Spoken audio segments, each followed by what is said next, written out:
Hi everyone, and welcome to Millennium Night's Chrono Mask.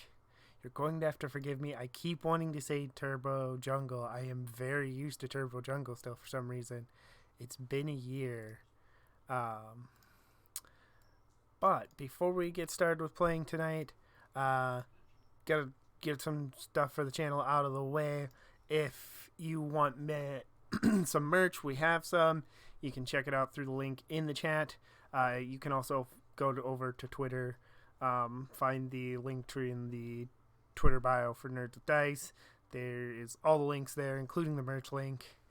And we are sponsored by Grinding Coffee Company. They are a Black and LGBTQ plus owned coffee company.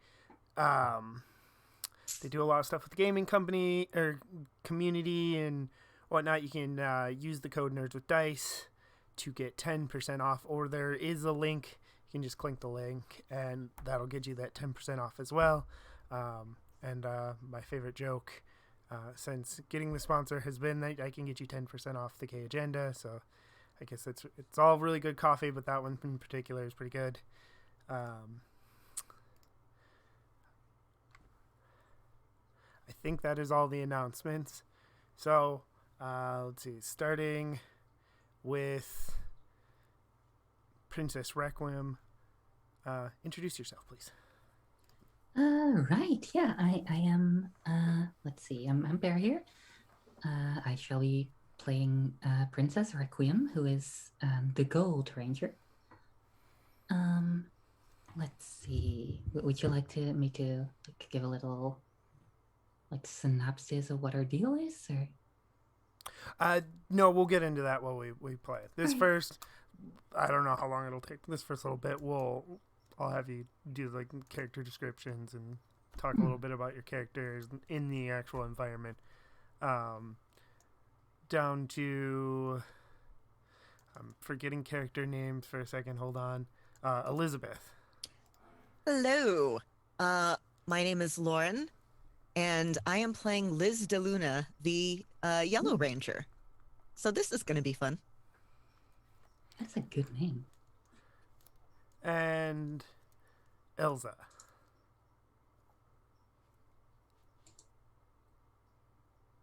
Oh, Isla. Isla, sorry. Hey, I'm Singal. I'm going to be playing Isla Echo, the Silver Ranger. All right. I don't think I ever remember to come up with a name for the movie theater. Is there a name y'all want for this movie theater?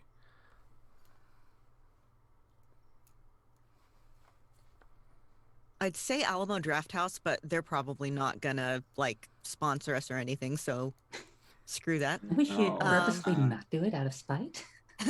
I like Alamo Drafthouse, but yeah. Rainbow Theaters. Works for me. So this particular... I'm sorry? Oh, I was thinking, if we're going to do the thing where the movie changes depending on the state of the timeline, it could just have a different name each time. It could. Potentially. So if we don't like it, it can always be undone later, I think. Okay.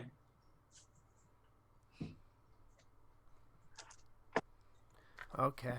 And so this particular Rainbows Theater is... I believe we said it was in the mall.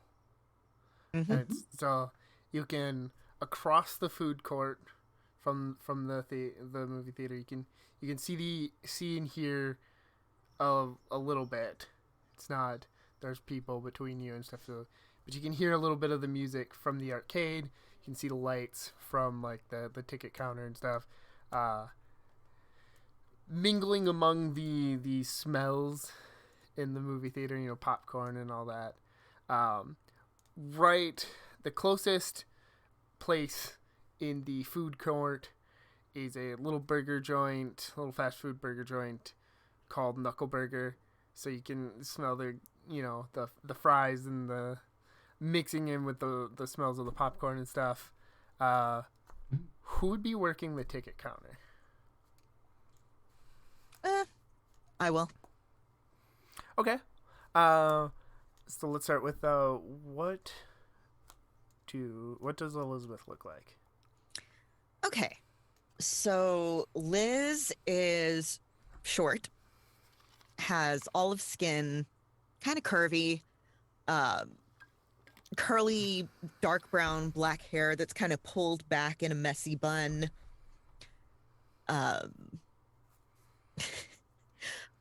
Wearing yellow probably because, it's that kind of show where everyone's color coded. So yeah, Which is probably kind of interesting when it comes to other characters. Yeah. And so yeah, wearing like, I don't know, like a yellow, like a thrifted vest over a t-shirt, and is leaning forward on the counter checking her phone. Maybe has one earbud in.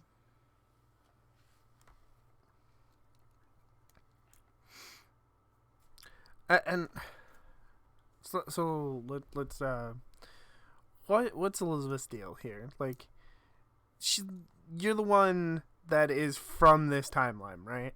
Mm-hmm. Okay. So in that case, like, what music are you listening to?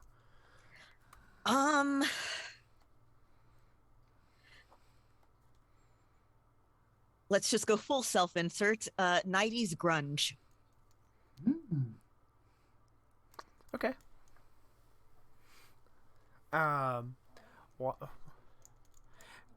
Is there a reason other than being a Millennium Night that Elizabeth works at this movie theater? Like, it's convenient. They called her back, and it's a flexible enough schedule that she can just hang out at home when she's not here. Basically, she's a slacker. She would be a 1990s slacker, but this is presumably present day. But that whole kind of mid-90s slacker vibe going on. Okay. That's actually a good question, because I don't think it matters for either Sin or me. So I think if you want it to be set in the 90s, now is a You good know time what? to say Sure. it. Yeah, I'm here from the 90s. Because I would be okay. Obviously, like, Daddy is going to get a very big say in this, but I just wanted to bring up the... No, I like that vibe. Maybe this is just because I was watching Yellow Jackets the other day and it made me very nostalgic. As all shows about... Yeah. Anyway, but no, very mid-90s, that whole soundtrack thing. So yeah, I'm here from 1997. Okay.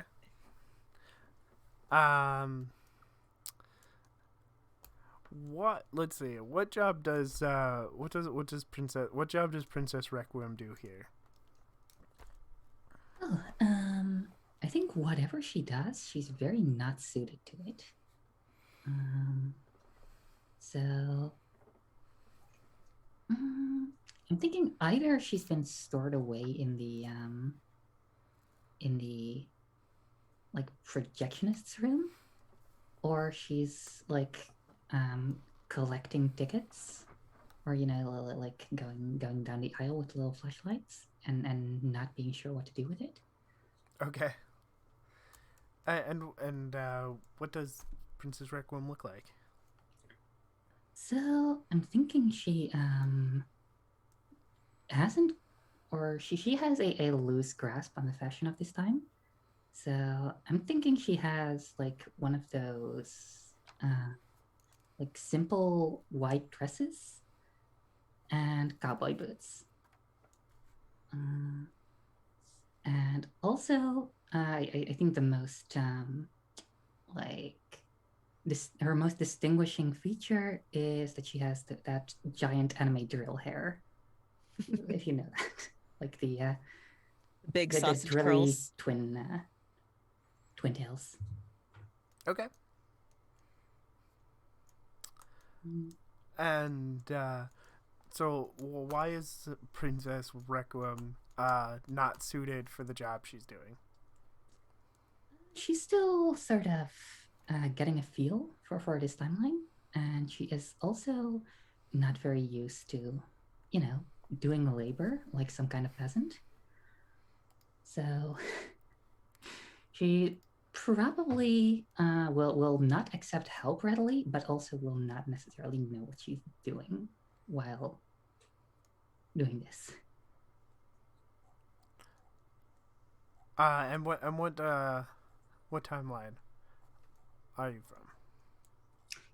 She is from a future that she hopes will not come to pass. Okay. Yeah. And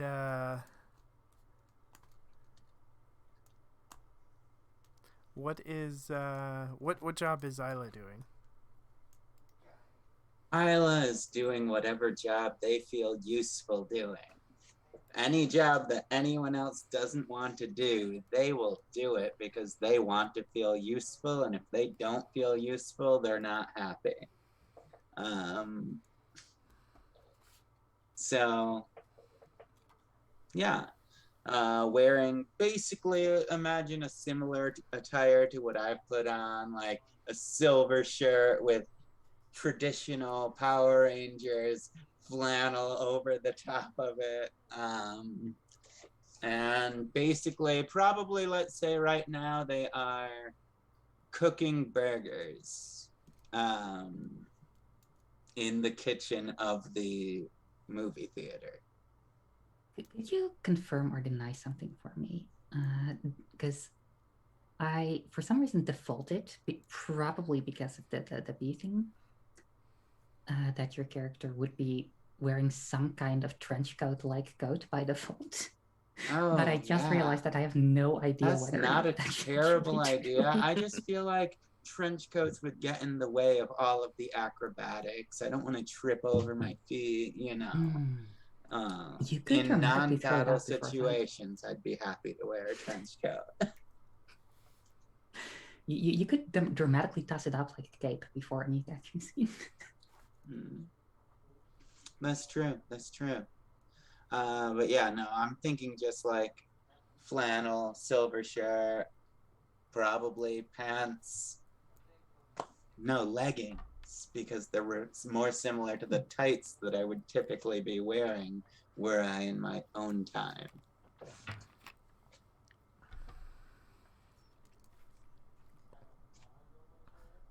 Which is like the Iron Age. Okay.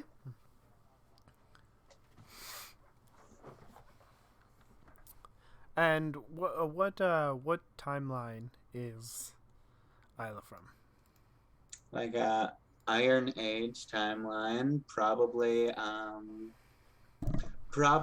may have done some light crimes in their timeline, but for a good reason. They may have been a part of a ship of other people that were doing some, light crimes together as a family. So a soap opera.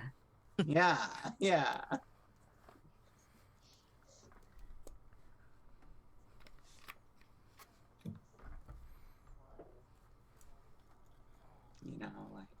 Like maybe piratess.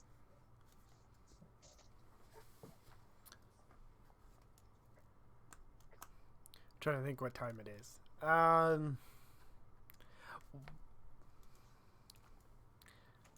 I don't know what time it is in the world, but whatever time it is, the movie theater's not busy. You can hear all the people in the food court, but the movie theater's not busy. You're all standing there, not really doing much, and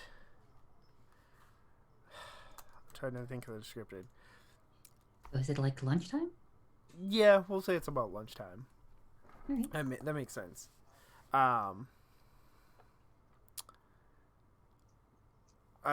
we'll say young woman. You can see her. She's walking over from the arcade. She's got like almost like a long flowing white night gown on. You don't recognize her, but she's barefoot. She's coming from that direction. The thing about your mentor, Hope, is that they are the literal personification of hope. So they have a tendency to change to a different sort of version of hope, right? Like, you've seen them turn into Santa Claus during Christmas and stuff like that. But they are awkwardly but somewhat quickly walking across this food court, trying to dodge people. This is something they're not used to, but they're dodging and trying to get over there. And they run right up to Elizabeth, and you must grab everybody. There's a big emergency. We have a very, very big problem. Yeah, okay. When I'm gonna turn to the people who were in line and be like, 1 sec, and then just leave and go and look for Isla and Princess Requiem.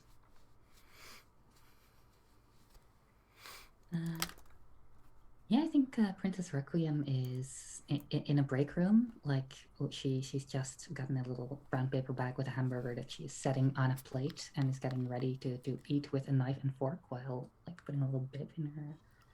I'm gonna poke my head in. Hey, so there's an emergency. Hope sounded kind of urgent, so eat fast. I'm gonna duck out. Yeah, I think as you say that, like she puts a hand on the table and then like flips over it and like just sort of ninja runs to be alongside you and then walks. Just does a little 3-point landing beside you, and then like. Where they find Isla in like the kitchen area. I think Can't hear you. You're muted. Sin, your mic is muted. My bad. Yeah, I'm still working the grill. I assume you're popping your head in and saying something. Yeah, just so Hope's here. There's an emergency. Oh shoot. Okay, hold on. Be right there. I will flip a burger up and it will miss the grill, landing on the floor. Then I call to the person who's running the grill beside me. Like, oh shoot, I gotta go. I'll be right back. Just give me like a little bit of time. And then I just walk away. And I am trying to say, I'm trying to hurt someone who believes in me with that. Okay, I'll count it. That is kind of funny. I will count it.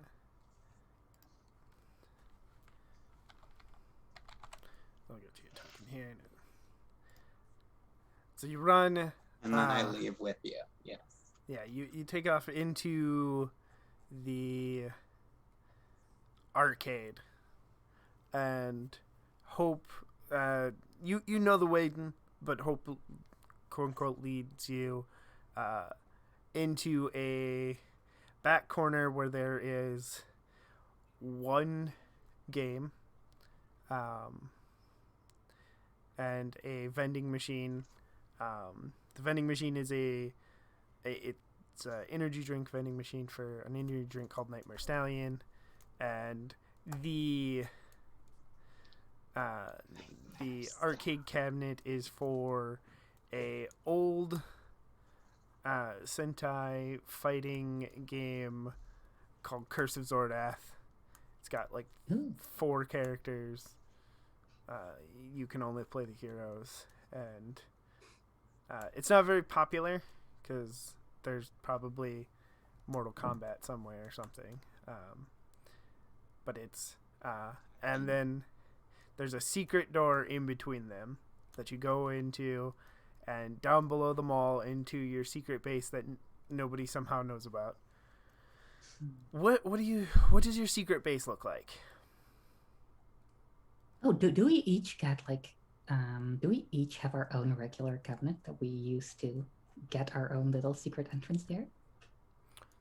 That's a good question. Do you want Because that? I feel like Princess Requiem would just hop over to the nearest DDR machine and like put in a complex sequence of moves before like being sucked down into a tunnel.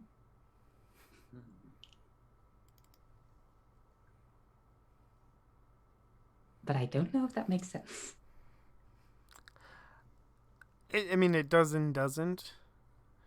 Only because usually you would want your secret entrance to be quick and not so showy, but I'm not going to tell you no, that you can't have it if that's what you want. Well, I can meet you halfway and say that opens up a door somewhere else that she then sneaks off to.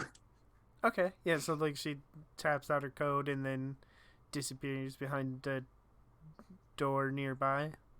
That works. Yeah. Mine's in the photo booth, protected by the curtain.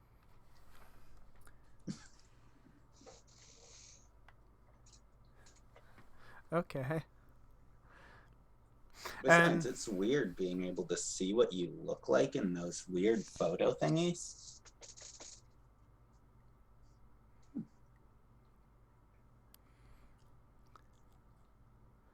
Alright, just having a little bit of trouble finding...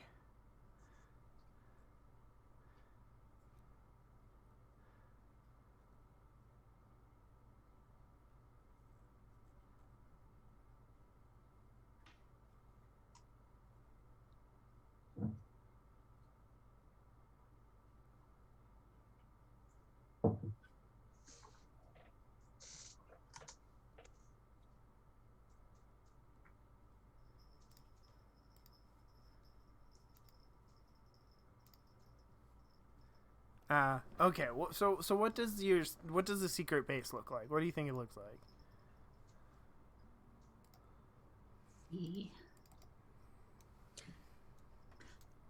I'm kind of thinking like, I don't know if y'all ever watched Arrow, but his totally not Batcave is a bit what I'm thinking of. I was thinking of something of like a combination between that and the TARDIS. Yeah. I definitely think if we're going that there should be some kind of like collection of strange paraphernalia from all of space-time all over it, which does sound pretty like Batcave-y. I mean, honestly, there are many references in Doctor Who as well about the collection of things that he keeps inside the TARDIS and other rooms.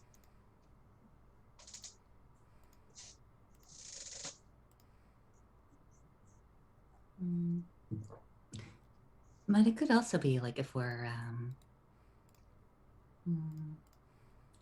if our mentor is going to be the embodiment of hope, that does sound potentially more mystical. So could be that there's like all sorts of that there's all sorts of monitors and like technological equipment being built on the sides, while in the middle is like this magic unicorn spring or something. Okay. Thinking like crystals everywhere. Ooh, crystals are good. Crystals are fit into both of those things, so you're very Magitech. True.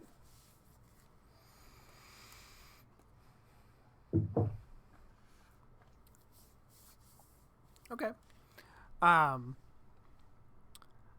So Hope runs over and pulls up not so much a computer screen, but like a projection.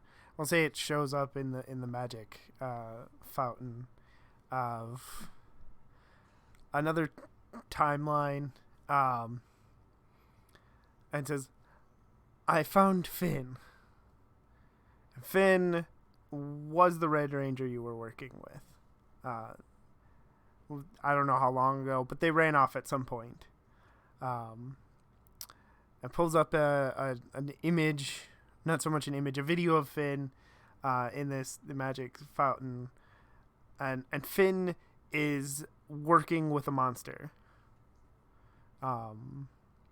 This particular monster looks, say like a clockwork frog that is standing on two legs and walking around. But it is sort of bronze looking, and it has like big gears sticking out of its back that are slowly rotating.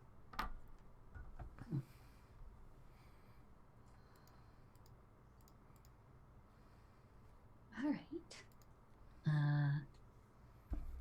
Yeah, I think Requiem just has this moment where you know the image shows up and she reacts briefly but dramatically.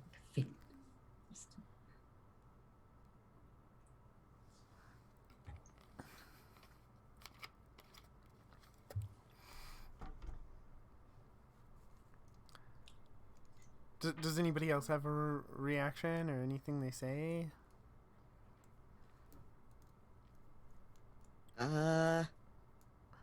Doing where? Doing what? Did he say why he left? Or did they say why they left?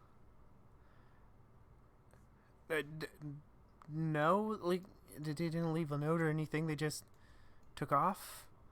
I don't know. They were pretty mad that day, but they just took off. It's been a little while. I've been trying to keep an eye out with them. It's kind of distressing that they seem to be working with a monster. They're in they appear to be in a city called Novabel. I'm not sure what's going on. You know when they are? In relation to this timeline, about 100 years ago. Okay. So that's 1920s-ish? Yes. Though it does appear to be an alternate timeline. It seems that they're using a lot of steam power and stuff in this timeline. Just so you're aware. Okay. So should we go back to before then so we can set the timeline straight, or should we just go there? Well, a timeline is never going to be straight. We might as well go to the point where they are at the moment. Yes. And again, I don't know what they're doing there or what they're looking for, but the faster we can kick them out, the better. So how do y'all time travel? How, like, what does that look like? That is a good question. I imagine it has something to do with our timepieces. Yeah, presumably. Summon Chrono Cycle.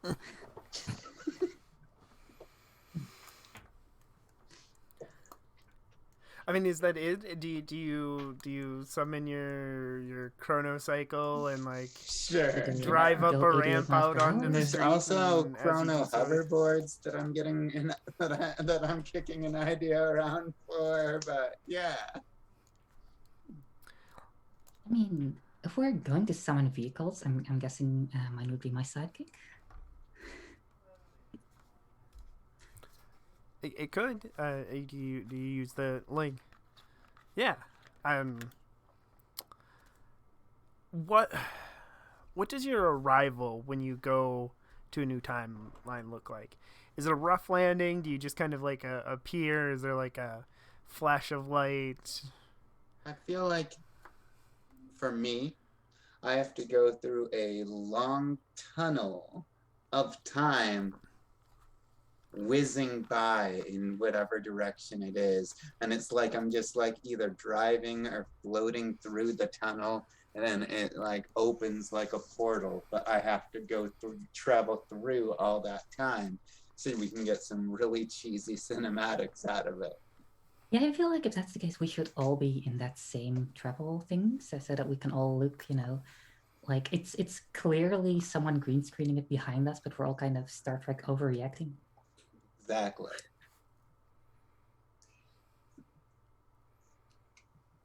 Okay.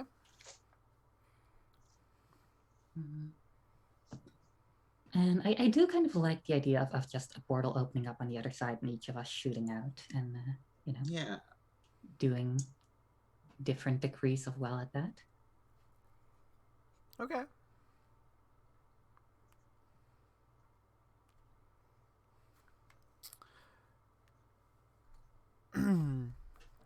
So when you land on the other side of this, you land in front of we'll call him Grumble Frog, and currently Finn's not with him, but you land near him. Can I suggest frog work? Frog work. Yeah, no, that's even better. So you land in front of Frog work. What are you doing here, frog work? Sorry. So that was fast. You found me quickly.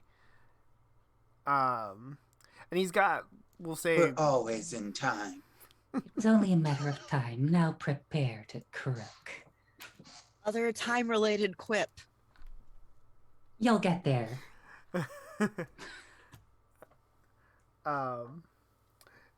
He's got a Frogwork has a dozen, no, not a dozen, about a half dozen, six time mites are with him. They're these little not little human-sized robots. There's two for each of you, and Frogwork distract them, and they all run at you.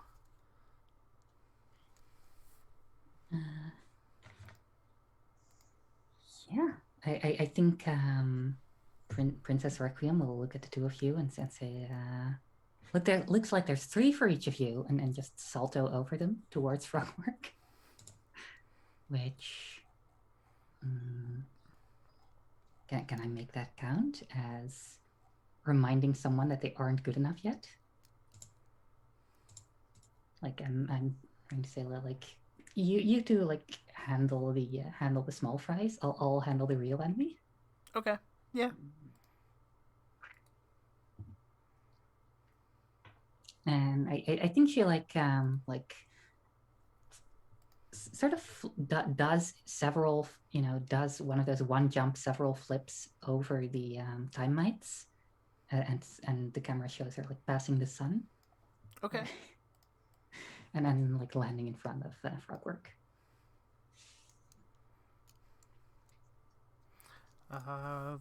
Hold on, let me see here.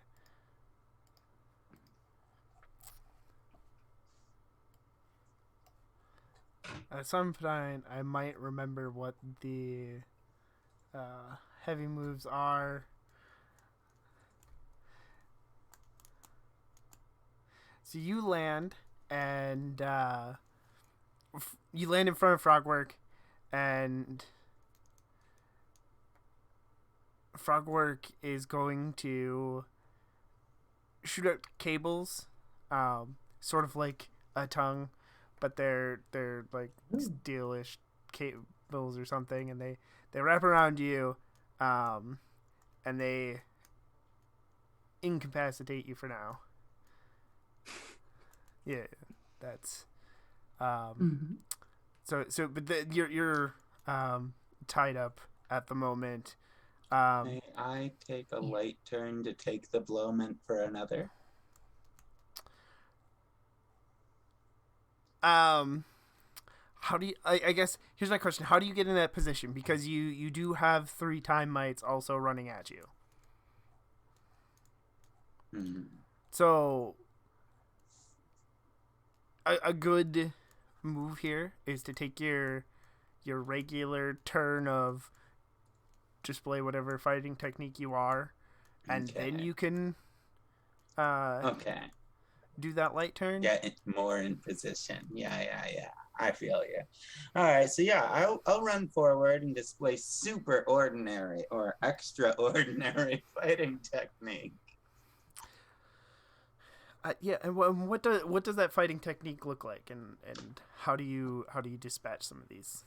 Well, it actually would probably look a lot like what modern day mixed martial arts looks like, just like just being able, well, with extra acrobatics, of course.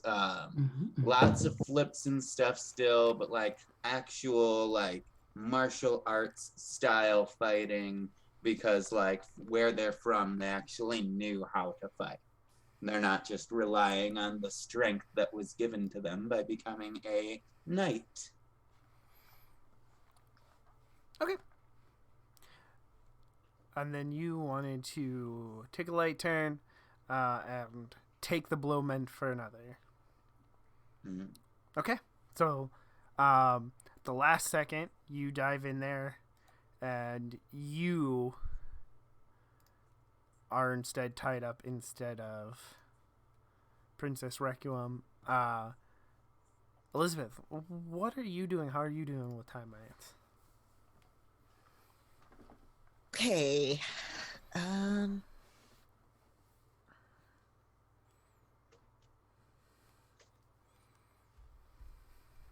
So the way I'm picturing it in my mind is, do you know how in animation when someone's running and they're dodging this, speed lines and dodging and stuff like that? So basically doing that and just bull rushing one. Okay. Just plowing into one.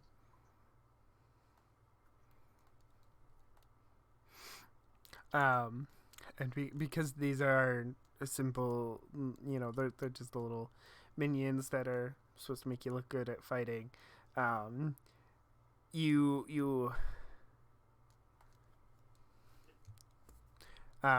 bull into them, and you knock down several, or all 3 of them. And we're actually going to take a little bit of an early break, and then so we'll be back in 10-15 minutes, and we will continue our adventure. We'll see you then.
Hello, everyone, and welcome back to Millennium Nights.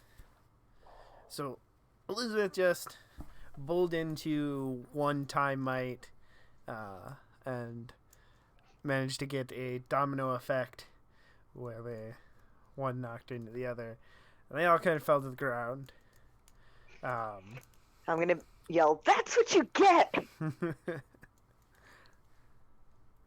And trying to remember events. Isla is currently tied up by Frogwork after taking the blow for Princess Requiem. What do y'all do next?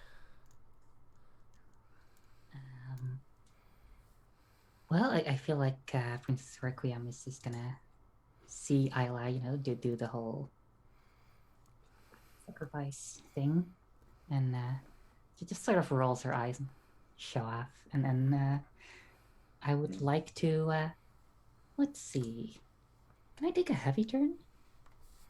Yes. Because I would like to reveal a never-before-seen power. Okay.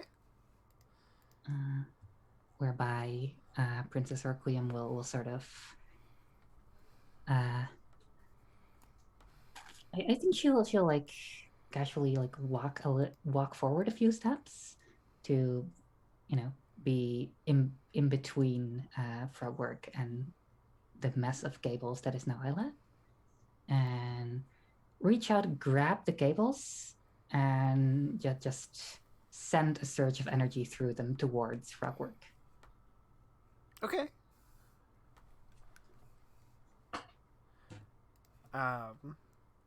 So when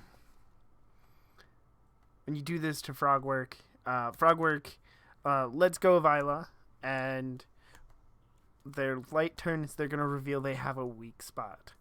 So when you do this, their armor sort of opens up, and there's like a core to Frogwork's machinery.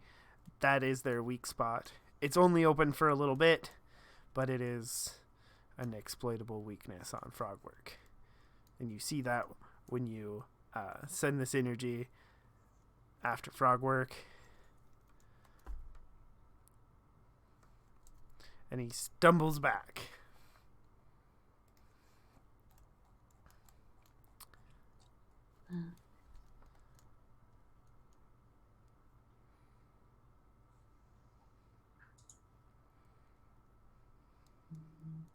Oh, does this count as casting the spotlight on another while the stakes are high? Because I feel like this does open up an opportunity for Isla to do something. I'm tied up. Sorry? I'm tied up. Oh, I thought I just like I did that with the intention of. Yeah. Oh, okay. Isla's untied. Yeah, Awesome. so I think she'll like let loose of the cable tongue and then like turn to Isla. After you. You said after you. Okay. Chrono masks, clock in. Iron Age. Transformation. You're the... Oh, that was the wrong thing. Hold on. Let me fix the overlay.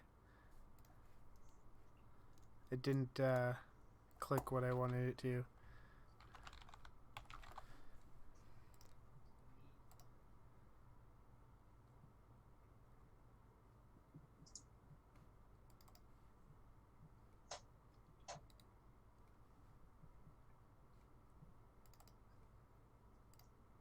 Okay. And... Well... So... You transform. Nobody else has tokens right now. That is true, but I do think my next heavy move will not cost one. Does that factor into things, or? I'm sorry. Your next Oh, because I just cast the spotlight on someone. It says that means my next heavy move does not cost a token. Oh, you're right. So if you want to transform, you can transform as well. Yeah, I feel like I should, sort of join you. So, see, Chrono masks, clock in, golden age, and it's a sort of transform into a knight-like golden form with a brilliant radiance to it. Because I am contractually obligated to make everything needlessly extra. I am the Silver Ranger, but I am going to be an Iron Knight. Same color, pretty much. Mm-hmm, mm-hmm. So I am going to fail to react and ignore the importance. Somehow I have missed that y'all are transforming. And I'm just going to keep yelling at the time mites. Okay. I'm just so happy that I hit them.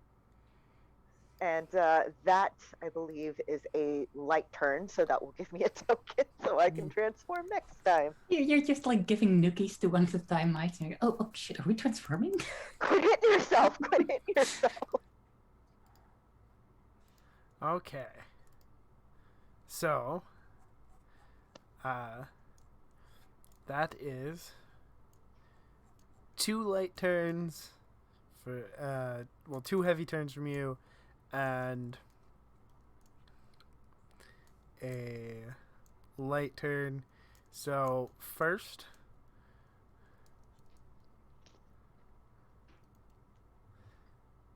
I'm going to reveal a threat off screen. We'll say it's on the roof of a building nearby. The camera catches a glimpse of Finn standing on the roof.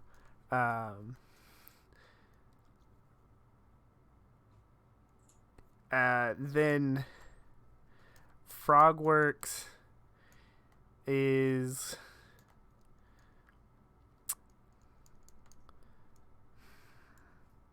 I think Frogworks is going to back both Princess Requiem and Isla sort of into a corner. It's mostly just using its body, because it's kind of big and bulky, to like back you into a corner where you can't easily get away.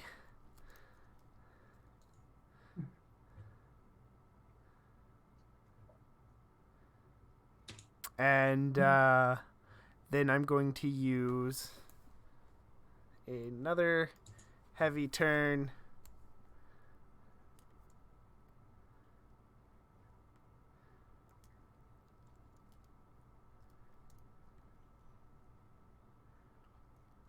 And Finn is going to jump from the roof using Frogworks as a springboard, and I'm going to use the heavy turn, face down danger without hesitation. But in this case, 'cause he's not actually a Millennium Knight, they're not a Millennium Knight anymore. They're going to use that move to put Elizabeth in danger. So they springboard Frogworks, land behind Elizabeth, and grab a hold of you, putting you in danger. They have their like Chrono Saber weapon out and have it pointed at you. And Finn will say to the others, "Stand down and head back to your time. You don't need to be here. I'll let Elizabeth here follow you once you leave." We don't make deals.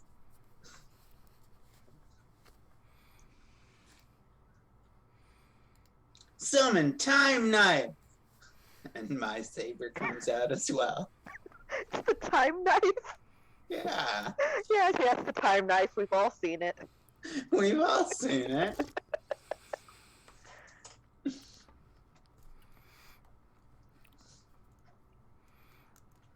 And then I will Oh, I will charge forward with my saber, intending to display super ordinary fighting techniques, but also that probably causes someone that I care about to get hurt as well. is that 2 moves at once? Or... So I think what a good move here would be is on your regular turns, take action, leaving yourself vulnerable would be a really good turn here. I know it doesn't get you a token, but in this situation, I think. All right, yeah, I take action, leaving myself vulnerable. I charge forward with my time knife.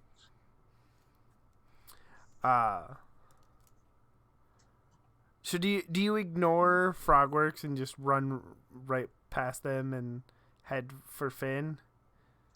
Yeah, that's what I do. Okay, so you charge forward, time knife out, and Frogworks is just going to stick out their leg as you run by and trip you. Yeah, that's fair. You can like roll out of it or whatever you want to do and look cool, come out of it looking cool, but you get tripped and that's how they slow you down.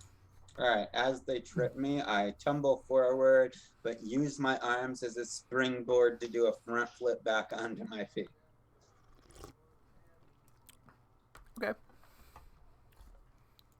So could you describe Finn briefly? So currently Finn is about the same height as everyone. They are transformed currently, so they have their red uniform. It looks similar to yours, because he was a Chrono Mask Millennium Knight before. However, there is damage to his mask that hasn't been repaired. But he is, whereas like one of you is more the pirate and one of you is from the future, he is very much the modern, or they are very much the modern knight, instead of like the 90s and stuff. They're very modern, more sleek. They but other than that, they have a similar uniform to you, including a timepiece that they use to transform and stuff. Okay.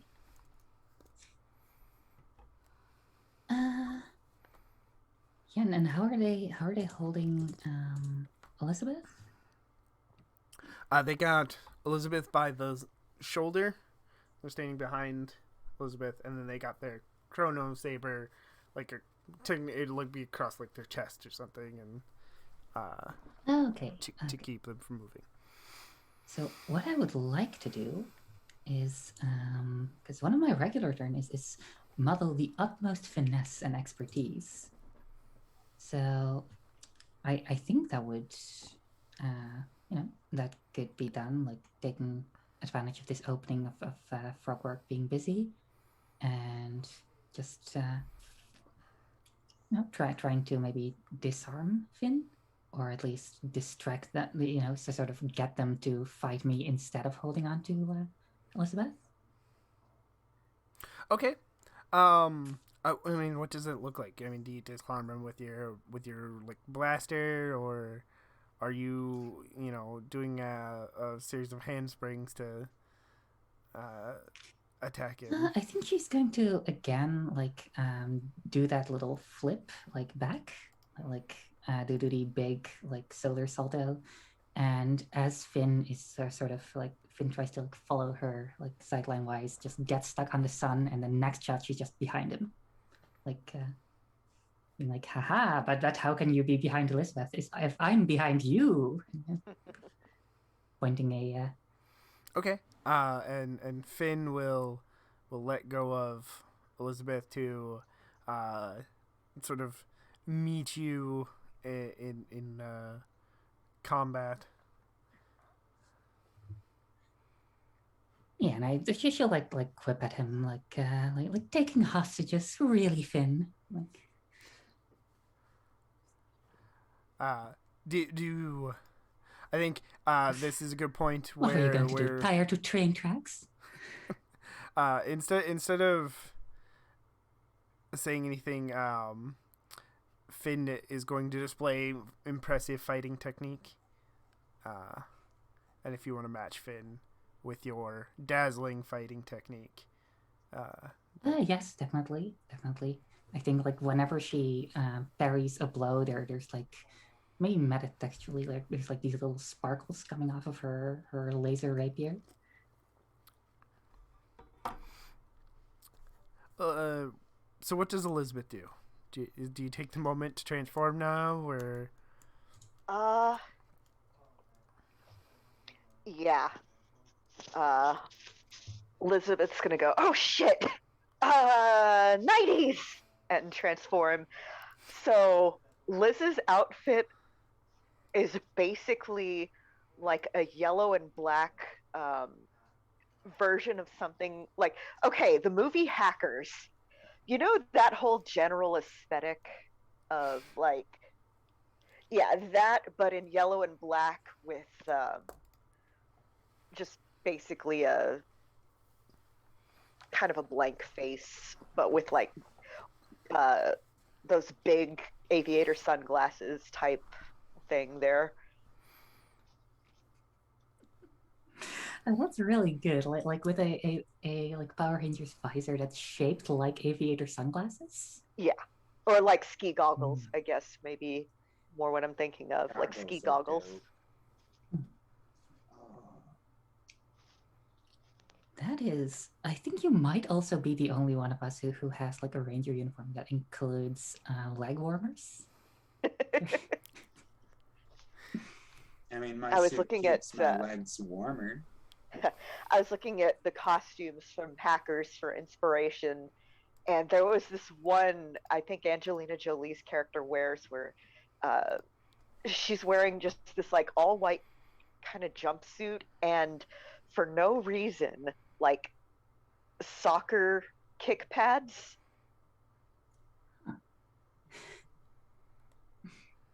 Just very, I love that. More of the story is I want to rewatch Hackers. Yeah. It's been a while. I've never seen it. Oh, I'm Oh, always you up for should. watching it. It's the cheesiest movie. Yeah, let's discuss that after we're Yeah. done. But let's discuss that after we're done.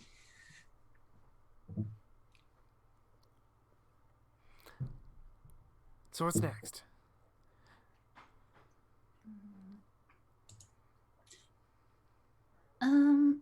I think I would like to take a light turn and maybe like perform brilliantly to an unnecessary magnitude. So just keep on fighting Finn in the background, using just really unnecessarily flashy moves. You know, so sort of like doing that thing where you disappear and move too fast for the other to notice, and you're just like sort of looking around, like waiting for the next blow. Okay. I think in doing this, you start to win the fight within, and you catch him a good blow with your own saber, and he stumbles back and clutching his chest, looks at you and says, "You win this time." And then I am going to use the heavy turn to remove withdraw badness, with or without their objective. In this case, it is without their objective, but both Finn and Frogwork pull out of the scene, and it is you are all sort of left in this like alley, not sure what they were looking for, or what really happened, but there is a door where it looks like Frogworks has been like walked through, because you can see the edges of the door frame are damaged because he's too big to fit without damaging it. What do you do? Well, after they retreat, I am going to take the opportunity to impress my morality on someone who doesn't need it. Okay. Princess, just because you can fight Flashy doesn't mean you have to. The important objective is to stop the baddies. You are just going way overboard with how excessively flashy that you need to be, and we need to actually be more practical and stop the threat. Juju, I am inspiring morale. Well, it was really cool looking, I'll tell you that. Okay. So let's take a deep breath.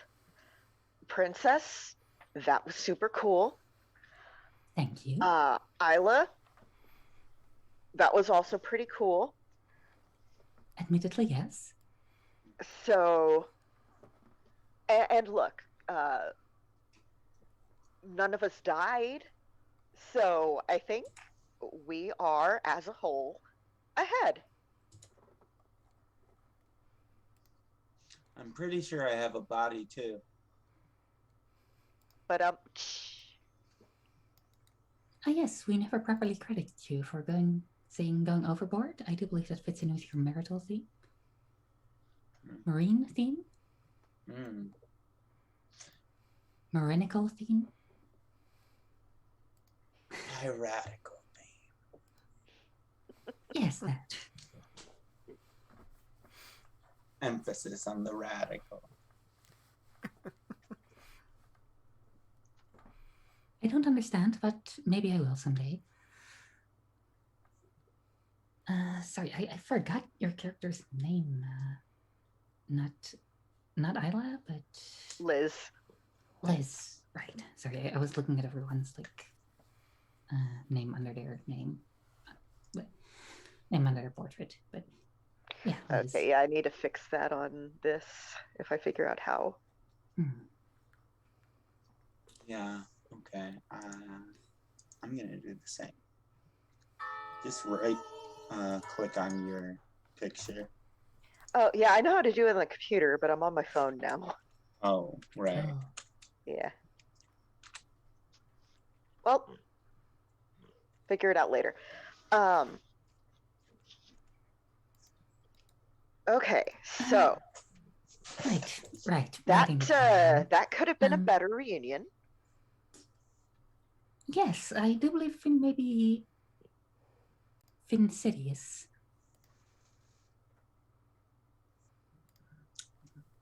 Is that not a word that's around yet? It means evil. Oh yeah, no, that totally exists. Oh, good.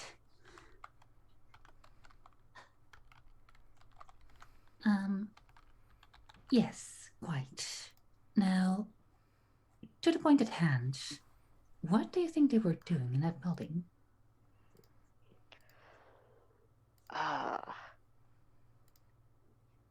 Knowing them something dastardly.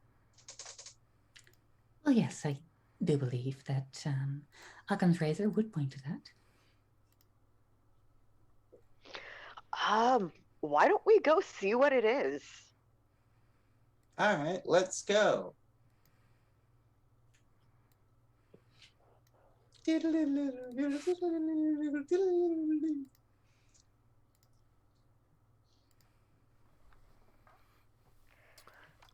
So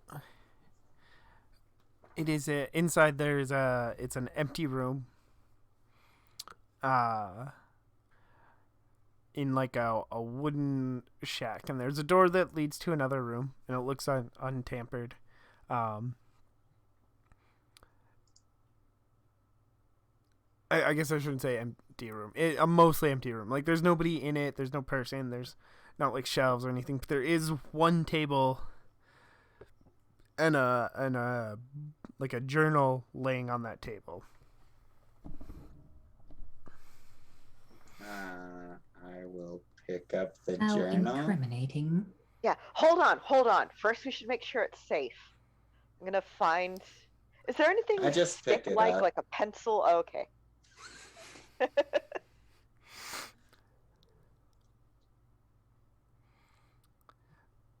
Mm. Just Like, for the record, I was with Liz there. I'm sorry. What was that? I Just said for the I record, just I was picked with it Liz up there. anyway. Like as Liz was trying to say, hold on a second, I was already picking it up.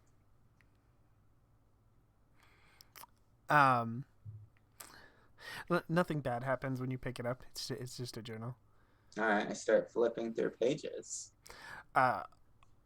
All the pages appear to be various drawings, like drawings of like parks and things, until you get to the back, where somebody has drawn. It looks sort of like a crystal sticking out of the ground, like a crystal formation sticking out of the ground. And they've drawn this. It has like a in the ground. There's like a base to it that's in a certain shape, and if you look at the table, there's actually a mark in the table that looks like it'd be the same shape as the base that's in the drawing of the picture. Like it's like a triangle shaped base that these crystals are growing out of.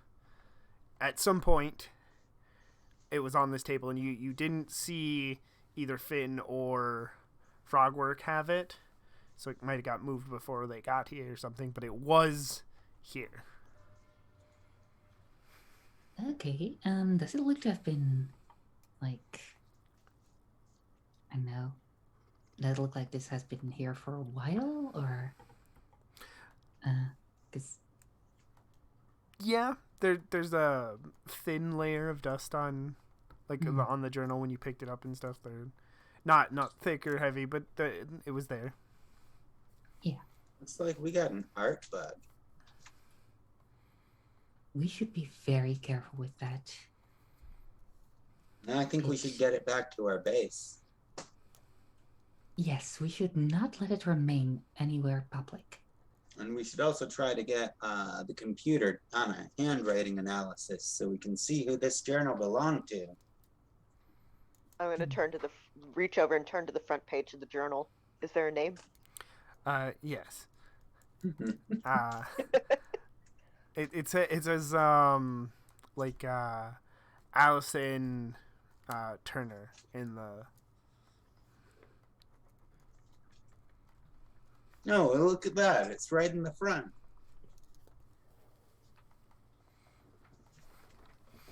No, we need to find out who this Allison Turner is and why this is important. Is this a known historical name? Or... Not any of you, but you can ask Hope if you want. You probably have some kind of comm system that you can communicate with Hope. Yeah. I think, Hope, come in. Yes, Isla? Do you have anything on someone named Allison Turner from this time period? Allison Turner would eventually become a well-known painter in about 5 to 10 years from where you are. She's not so well known in her time, but her paintings become very famous later, as well as the collections of her journals that she used to draw in, have been known in the future to sell for a lot of money. That's sort of what she's known for. Not a lot's known about her actually. Most of everything is sort of found afterwards. It's pretty well known that she was that she lived in Nova Bell. She spent a lot of time in a park. It seems to be where most of her drawings were. From the landscapes match. It's a park called Bell Park. It's not too far from your current location. Excellent. Thank you so much. We're gonna head there now.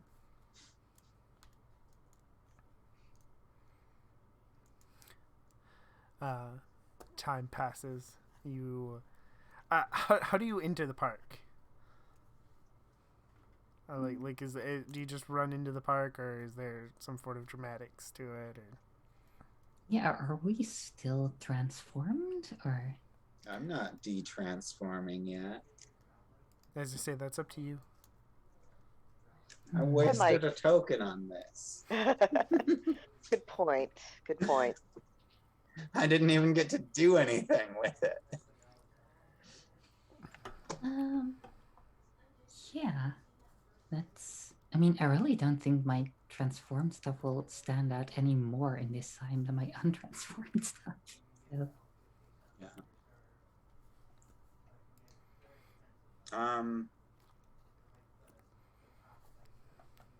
I'm guessing we just do that thing where you take off your helmet for a while? Yeah. No, Just take off our helmets. Okay, yeah, you can do that. Well, wait, we're in the time before personal cameras, right? Or where are we at? Yeah, you'd be in the 20s? time before personal cameras, yeah. All right, cool. Then yeah, we're fine with our masks. I will say, I think while she sometimes has her helmet on and sometimes not, you never actually see Princess Requiem removing or putting on her helmet because it's spatially impossible where the giant spiral twin tails go. Oh yeah, no, that's so we legit. just sort of got in between her wearing it and her not wearing it. It's literally like hard light projections or something. You're all good.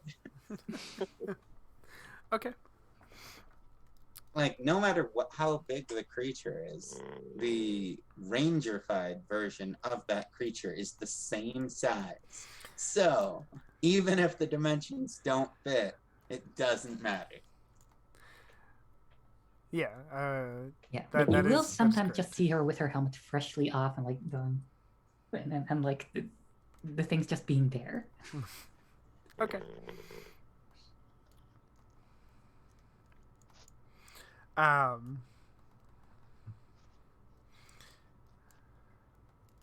You. I'm really sorry if y'all are hearing my dog snoring. Okay, I was wondering what the hell. Sorry. Your fine, apologies it just- immediately after the very first instance of it, but Yeah, he's a very good boy, but he snores. It happens. I think that is a trade-off in favor of your dog. So you run into this park. There's a few people around, but it's pretty open area. Down the walkway, you can see Allison Turner. She has the crystal statue thing in her hands as she's hurrying along the path as fast as she can.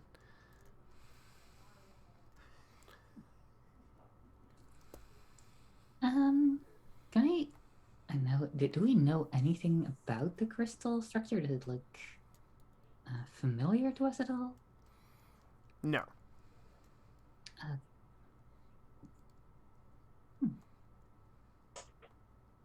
Excuse me. Are you Allison Turner? So she stops, looks back at all of you. I'm gonna wave. You have your helmets off and stuff, but you still have the rest of your uniforms on. So she turns back around and breaks into a run. And she does have a big dress on, so it's not a very fast run, but she goes from moving quickly to running as fast as her dress will allow her. I'll jog next to her. Hey, how are you doing? Is this your notebook? She comes to an abrupt halt and turns around, and she holds the crystal statue behind her. Like, how did you find my notebook? It was in an open door. Yeah, someone just left it out there. Are you with the other one? Oh, no. That I guy's see a what's going jerk. on here. Yes. Did you Yeah, run into anyone, say, frog-like, or perhaps someone wearing crimson attire? I definitely seen somebody dressed like you. Right. First point of order. That person is not with us. We are not associated with him anymore. Yes, we used to be, but then he went into kidnapping damsels and presumably Yeah, he climbing up the became a train tracks. huge dick.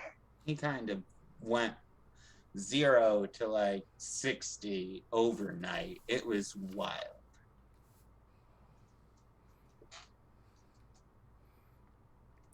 Okay.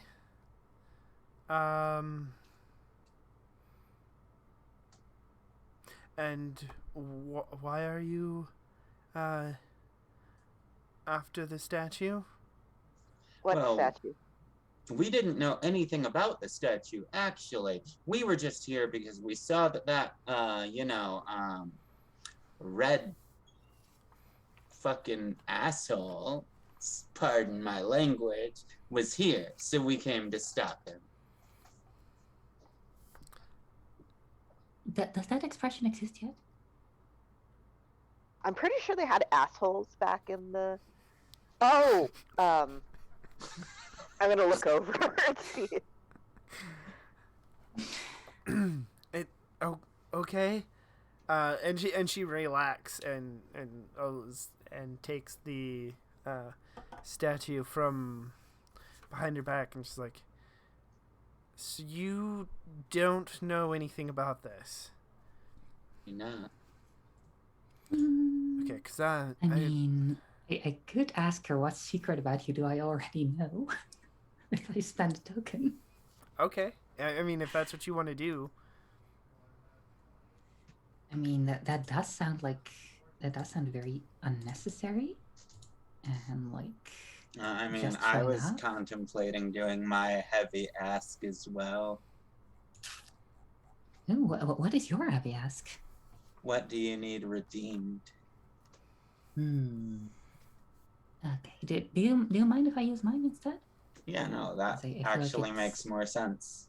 Yeah, I feel My like heavy in this ask is situation for it's like more a applicable. villain that you're trying to turn to the good side or something. Yeah, That's what it it's more seems like. Like grumpy Luke Skywalker. Yeah, so I would like to spend a token and let my piercing royal insight reveal a secret about her to me.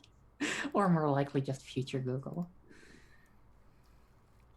Okay, so what secret do you already know about Allison Turner? So I'm going to give you a couple freebies here because it'll help explain a few things. You notice she's wearing a red dress. Her demeanor is very protective. She is very protective of whatever the statue is.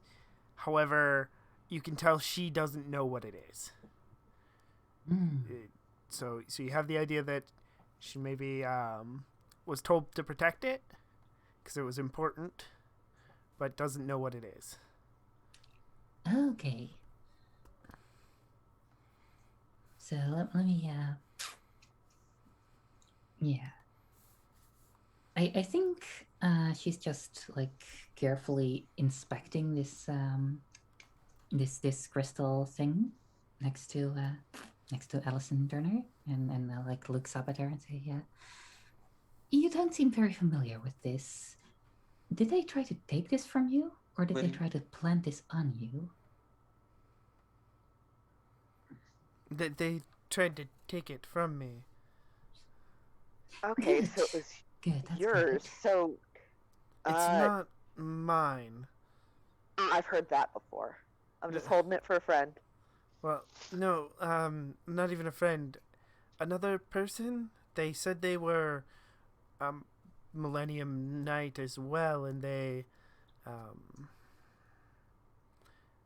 told me to protect it from someone named Cybrax. They couldn't have it, or they would take over all the timelines or something, convert everything to machinery. So they don't have it. What color were they? Do you remember? They weren't so much a color as all the colors. They were sort of like opalescent or something. They as they moved, they changed colors. Cool, but also kind of greedy. I dig it. Okay. Couldn't she just be a normal color, like gold? Or you could be cool, like silver. Yes, there's opalescent isn't a real color. Yeah, like what did you do? Spill some oil on yourself? Ooh.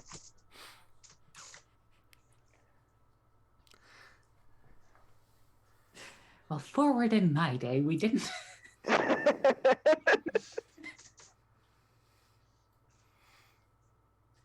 Right. Would you like to say anything actually productive while we're engaging in nonsense? Would it be please? possible to summon a carbon dating kit from the suit and try to run a quick analysis on it? Sure. All right, so I'm gonna need a carbon dating kit. There's like a sound effect and a flash, and one appears in your hands. Awesome. Now all we got to do, watch carefully. We take a little bit of this alcohol, dunk a swab into it, rub it on the edge of the crystal, and then we do sciencey stuff. And I am taking a heavy turn to teach people how to do the carbon dating themselves. Okay. And you do this, and whatever this is, the carbon dating kit gives you nothing. Like,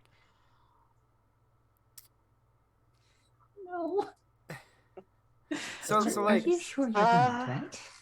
It's not from it's outside of time. Yes, basically that is exactly what it is. Okay, that probably rules out what I was going to try next. Can carbon dating tell us how long it's been outside of time? I'm going to lick it. Don't. Oh, no. You're gonna lick it. It is a crystal. It kind of tastes like a crystal. Rock. Yes. It doesn't taste like salt, but it tastes like a rock. Well, now we know it's not a fossil. Yes, it's not a fossil.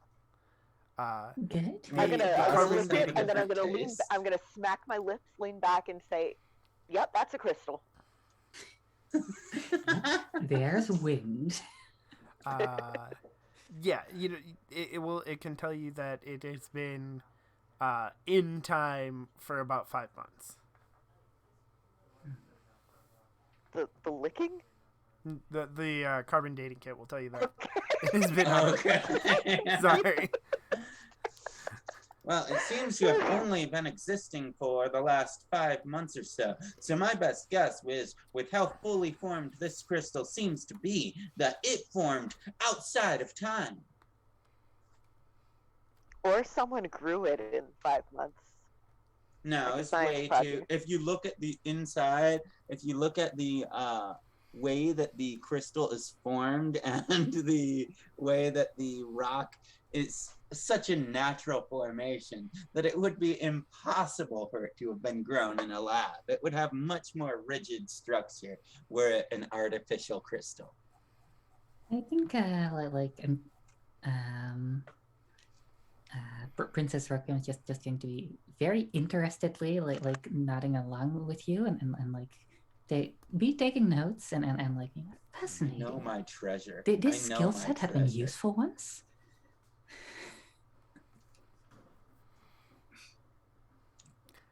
I'm used to raiding for gold and crystals and the like. I know my treasure. I know how it works. I really need to take you thrifting. I bet you would find some great stuff.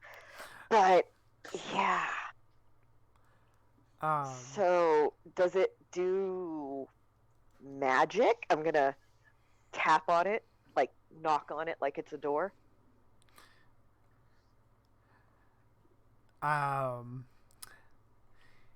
It when you do that, it like a light like goes up and then back down into the base. Ooh, I'm gonna try tapping out some different like. Basically, I'm gonna play the drums on this and see what happens. I'm gonna pull out my pocket watch and hold it out to the crystal. That doesn't do anything, and every time you tap on it, it's just the same motion. It just goes up and down.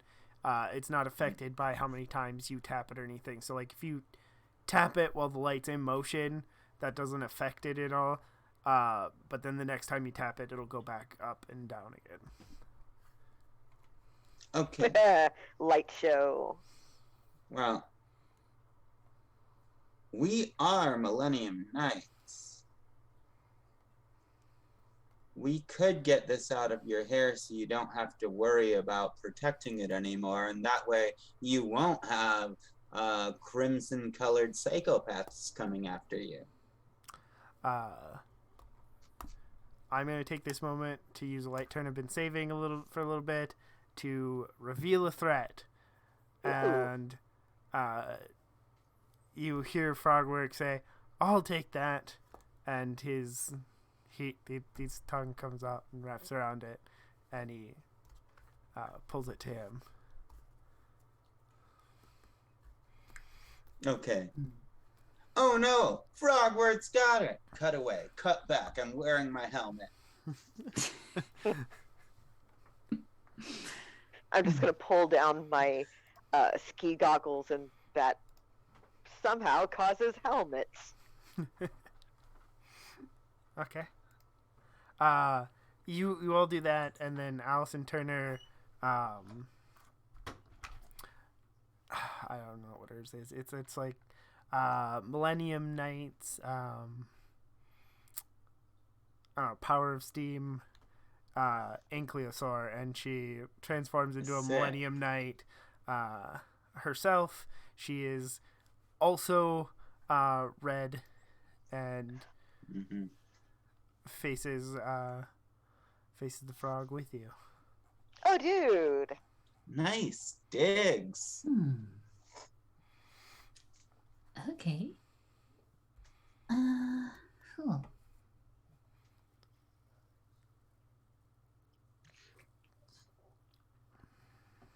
All right.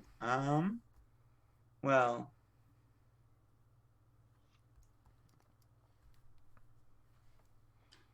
I'm gonna take action, leaving myself vulnerable, and chase after the statue. Okay. So you run up I'll say you managed to knock it away from Frogworks, but then he engages you in an actual fight, and you get hit and driven back from him a little bit, but you're able to recover yourself. So it's, you run up, yank it away.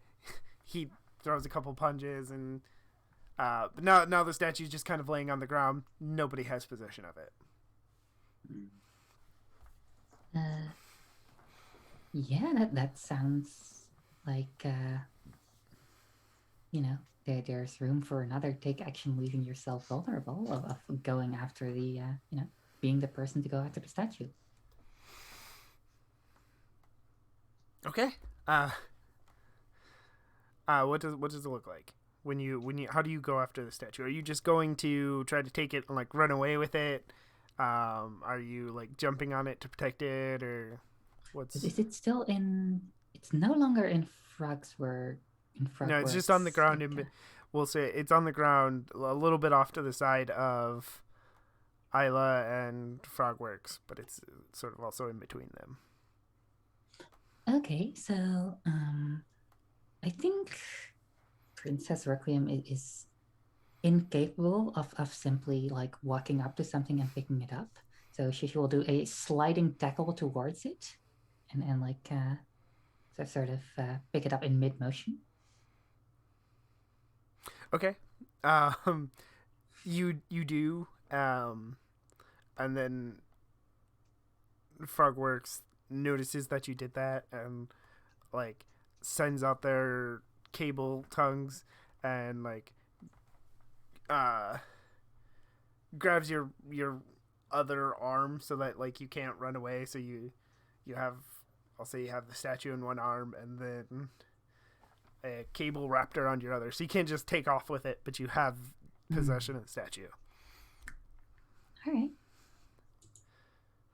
Does Elizabeth do anything? Yeah, I'm gonna thump Allison on the shoulder really hard and go, "You got this, Allie!" I'm gonna boost her morale. Okay. And that is one of your moves, correct? Yes. Try to boost another color's morale. All right. Yeah. She nods at you and runs in. She does like she comes in and she kicks the cable so that it releases Princess Requiem, and then goes into a display of impressive fighting technique on Frogworks. So you have the statue. She's got control of the fight at the moment. Okay, I am going to, since she started fighting frog person, what was the name on that again? Frogworks? Frogworks. Okay, Frogworks, let's see if you have what it takes to handle 2 rangers. And then I jump into the mix with my time knife. Okay. Displaying super ordinary fighting technique. I would like to go make that 3 rangers. Allison, get them, and I would like to disappear in the face of danger. Because I have the thing that they want. And I'm gonna, get it out of this timeline. Yeah, go. I got this. Okay. And I think that also shines the spotlight on someone else. Because there's just this, I think she just disappears in a brilliant corona of light. Like, she looks like she's about to do a big attack and then just isn't there anymore. All right. Yeah, and so I think that shines the spotlight then on Elizabeth. You've boosted the morale of Allison. Princess Requiem seems to have escaped with the statue. What do you do? I am going to display agile fighting techniques by doing a series of impressive jumps that gets me behind Frogworks, yelling "Think fast!" and then doing a low jump kick and kicking out Frogworks' legs. Like you hit at the back of the knee so that its legs buckle and it is off balance. Oh, I want to jump in and say when the leg buckles, I punch Frogworks as hard as I can across the jaw. Okay, yeah. Frogworks is, of course, fighting back, but there are three of you, and Frogworks cannot win this fight. So eventually you get Frogworks down to a point where, if you want, we won't ask too much questions. Princess Requiem can show back up to you, and you can do your ultimate attack. I do not remember if we decided that you were doing a combo attack or if you were combining weapons. I think our I think it was a combo. I think if I recall correctly, we like put our blades together and stopped time. Oh, right. Allowing us to do a big combo attack. Yeah. Oh, that's right. Yes. Yeah, so all of us can hit them at the same time. Okay, yeah, that does sound like what we decided, and the cool thing about that is it's allows whoever you are currently teamed up with to also join in. So what does this look like? First off, Chrono Knights, unleash the world! Nice. Yeah, and I think at this point it is because I think we did agree on this, but it hasn't really come up yet, right? Yeah. Like we all draw out the same sword. Yeah, we do. Oh, yeah. Because I think Liz has like an antique sword, and Isla has a pristine sort of swashbuckling maritime rapier, and Princess Requiem has a sword's guard with some Tron lines running on it that a thin laser beam can come out of. And they're all the same sword from different points in time. Yeah.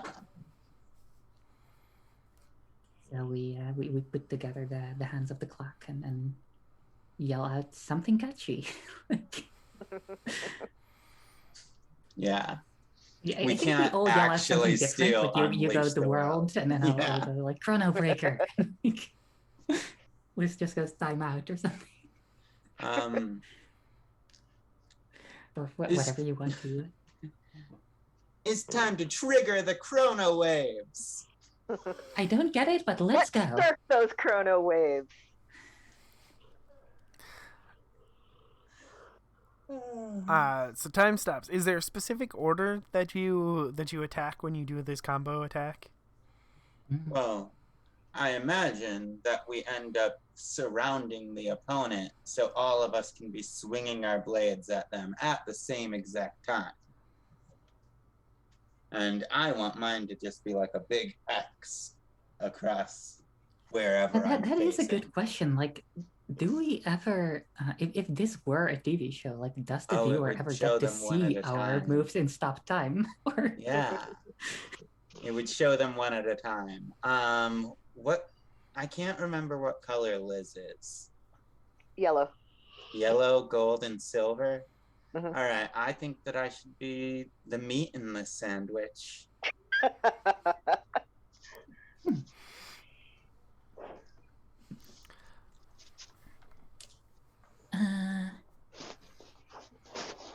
Yeah, I feel like or we can I go do want to past, present, future. Ooh, I do like that. Could be. I mean, obviously we don't have to do that because we're not beholden to chronological order. That is the point of this move. But Oh, I slammed my knee. Oof, I'm you sorry. okay? Yeah, I'll be fine. But yeah, let's just go past, present, future. I'm okay with that. I guess it doesn't matter because we're not beholden to time in this universe. Well, yeah, but that's, as far as that's concerned, we're all doing it at the same time anyway. That's we, true. I mean, All we right, could past, just say, present, I'm going future. to go 3, 2, 1, and then we're all going to describe our own thing at the same time, and no one will be able to hear anything. That feels a little bit too avant-garde. All right, I'll go. So I will take position behind the frog and just literally slash big in an X. Basically with, well, let's just call it the tip of the blade and just dig in.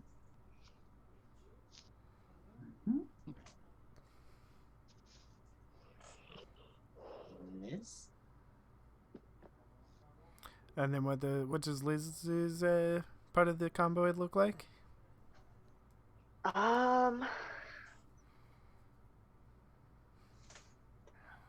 I am going to go low and once again go for the legs and just spin around while dropping down and pulling the blade in kind of an arc so that when it on the downward curve, both the blade goes down and I'm doing this kind of Black Widow-esque pose, with the one leg out. Mm-hmm.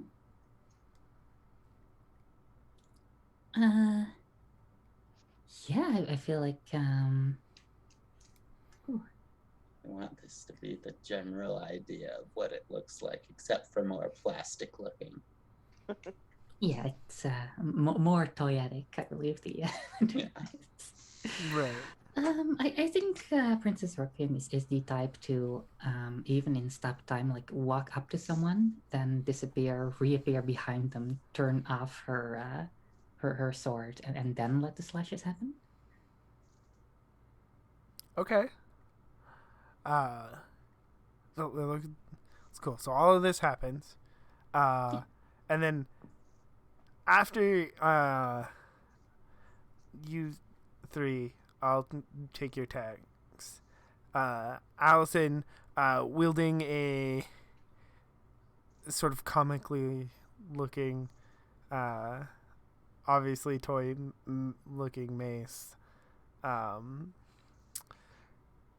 sort of from above, comes down and smashes it into Frogworks, who then stumbles into a different location in the park where nobody else is for some reason, and says, "Oh no, Finn's gonna be mad," and then explodes.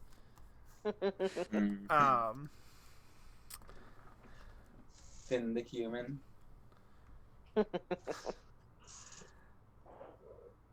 Yeah, it's like we got a little reaction shot for Requiem. That was like amazing. She's wielding that mace like it's made of some kind of foam. I really wish that I still had my LARP swords because I would totally be playing it up with my LARP swords right now. Well, you have more swords than any of us, so I feel like that's you're already pulling ahead. I don't have anywhere near as many as I used to have. But yeah, the frogwork explodes in sparks and or colored smoke, I'm guessing. Maybe both. Yes. Glitter. And afterwards, I just punch the ground to send some static charge off of the ground. Just because that's just what punches do in this universe. Yeah, and of course, after they explode and their sparks and stuff, you all get to do a cool pose and stuff. Like but then we're all doing a cool pose in the foreground while the frog explodes in the background. yes, and holding like its little falls toady forward paws on up the to the sky. ground, and then you're all celebrating your victory. When you hear the villain you assume to be Cyrex, let's say, his time's not up, and like a lightning bolt comes down and hits Frogworks, and it grows into a giant monster. Right. Oh no! We should summon the Megabots. Yeah, I mean, I feel like for this we should at least call out overclock or overtime.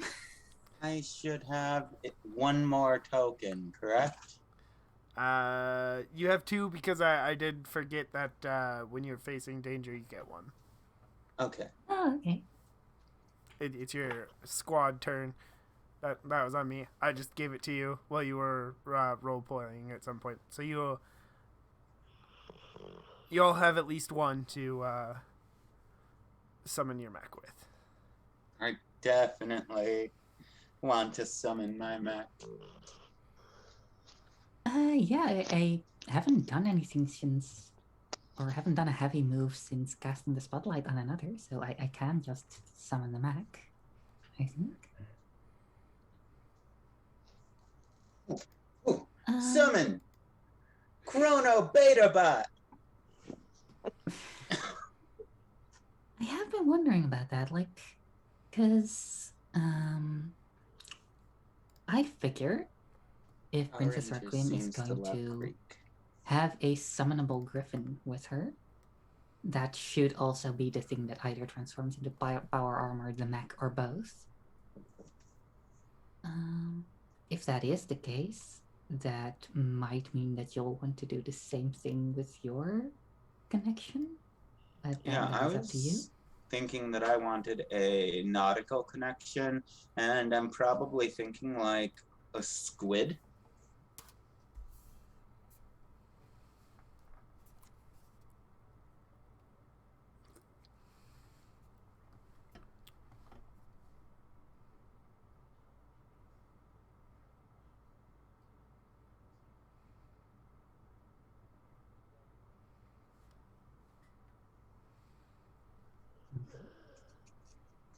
Right.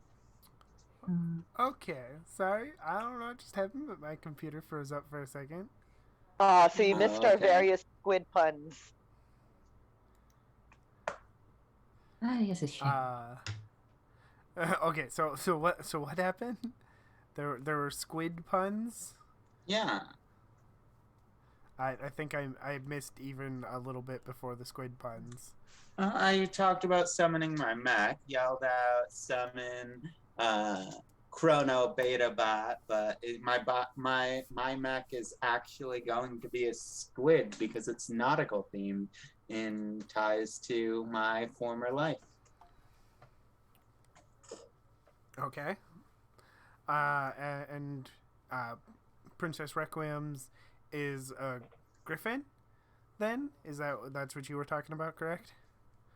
Yeah, I'm thinking it at least ties into it thematically. So it should either be a griffin or some kind of like something majestic / angelic. Hippogriff. Yeah, and I think it is traditional for these standard swords to be more of an animal form and for their combined form to be more humanoid. Traditional. There is no maybe, standard. but they're traditional, kind of, yes. But one of the newest ones, which is I think it was Ninja Steel. They were just all random things. One of them, their mech was their dog.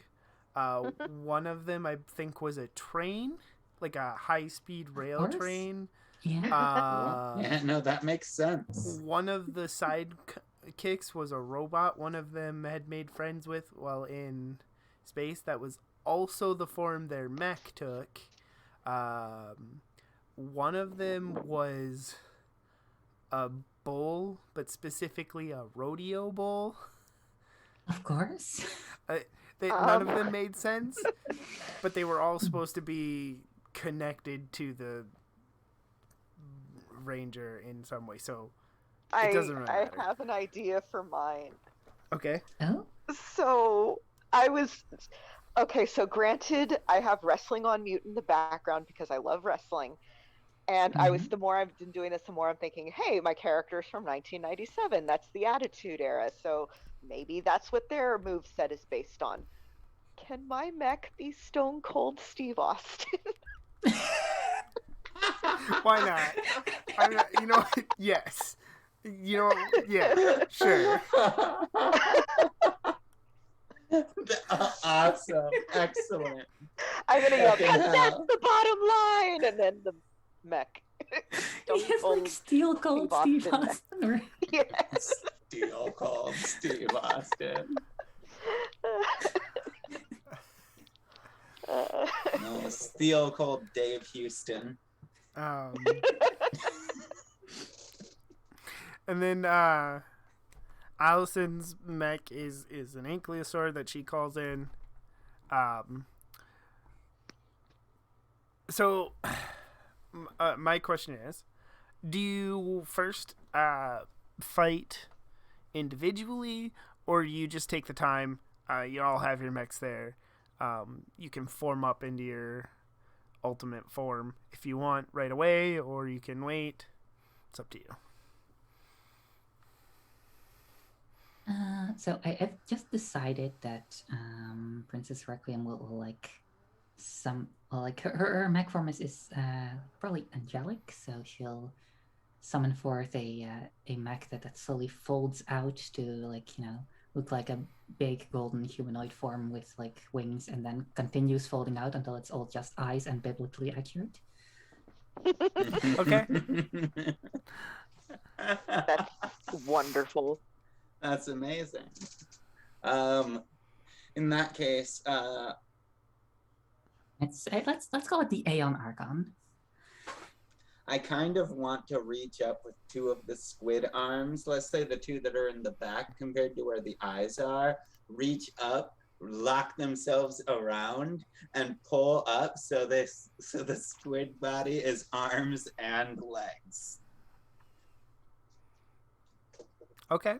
So your dad is just your mech is just It's Octodad? Octodad. Yeah. Yes. So okay.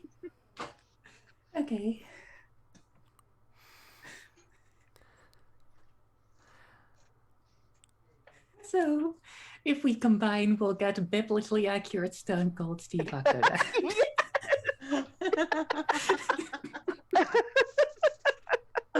Biblically accurate Steve Austin. Oh, God.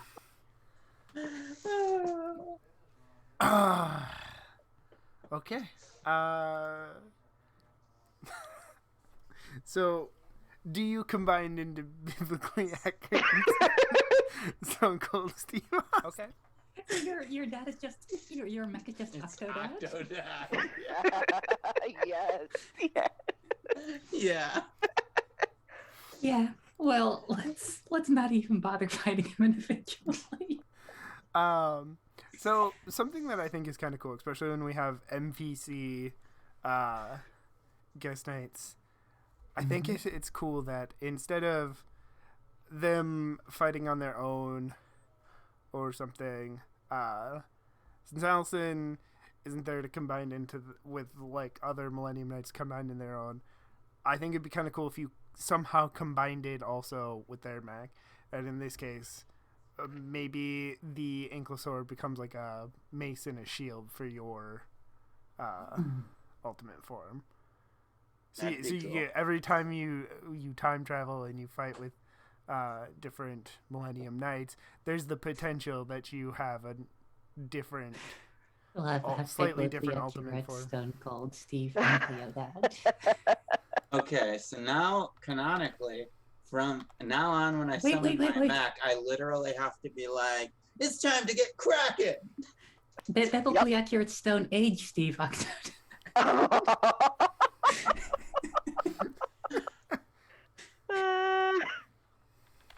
mean, I'd rather smell what the Rock's cooking.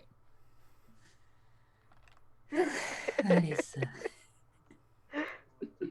Sorry, I'm all eyes, no brows, so I cannot do the Rock.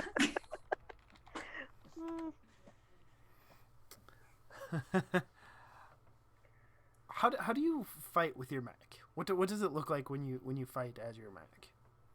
I guess also how do you sit in it? Is that like, do you all have like individual like cockpits that you pilot from? Are you all sitting in like the same area to pilot from? I want, like, personally, I don't know if y'all will agree with this, but I want the type where we disappear into the mech, but we're not actually at a console or anything. We're all standing inside the mechs and moving around how the mech has to move. It's like Pacific Rim, or something like Pacific Rim. There was actually an anime that did it better, that I think was actually just one of the newer iterations of Gundam or something along those lines, where like they literally just took their fighting stances inside the mechs and actually did martial arts, and then the bot Is this just G Gundam again? Is this just G Gundam again? Yeah, maybe. I think they did it in that. Yeah, well, I want that kind of setup. I want to be able to do acrobatic shit inside the mech and make it seem like, and then have the mech copy what I'm doing. Yeah, I feel like we maybe have our own like command consoles until we combine. Yeah. Yeah. In which case, I really don't know what we would be doing. I get the arms. I figured the head. Yeah, I figured I'd probably be doing chest and leg actions. You see, when we go into mega form, instead of having half of my tentacles be legs and half of them be arms, I bring all of them up, so my arms are extra beefy. Of course, yeah. No, you just have, you have 8 tentacles, so they each combine into 4 arms. Yeah, but I can still, technically, like, squids have 10. They have the 8 tentacles and the 2 grasping arms. Alright, well, 5 arms doesn't work as well as 4 arms. Like, I mean, no, it is 4 arms still. It's just that the top arms use 3 of the tentacles, and the bottom arms each use 2 of the tentacles. That way I can like punch with the punch with the top arms because they're stronger, and hold a blaster in one of the bottom ones and a sword in the other one of the bottom ones. I have ceased to follow you, but it sounds cool.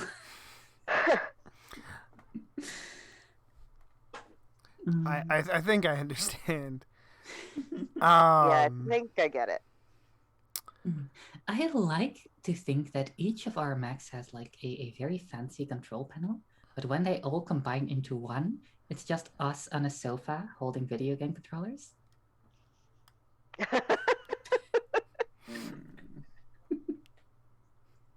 No, I feel like we have to be active in order to be true to the material. It's just a big DDR thing. But then again, in Power Rangers in Space, there was a person that would literally trace signals to find monsters that are directly in front of us. Fire!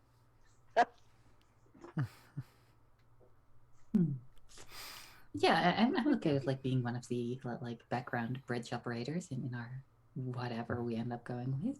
Yeah, that's fair. Okay. So you're you fight Frogworks. You fight this giant Frogworks.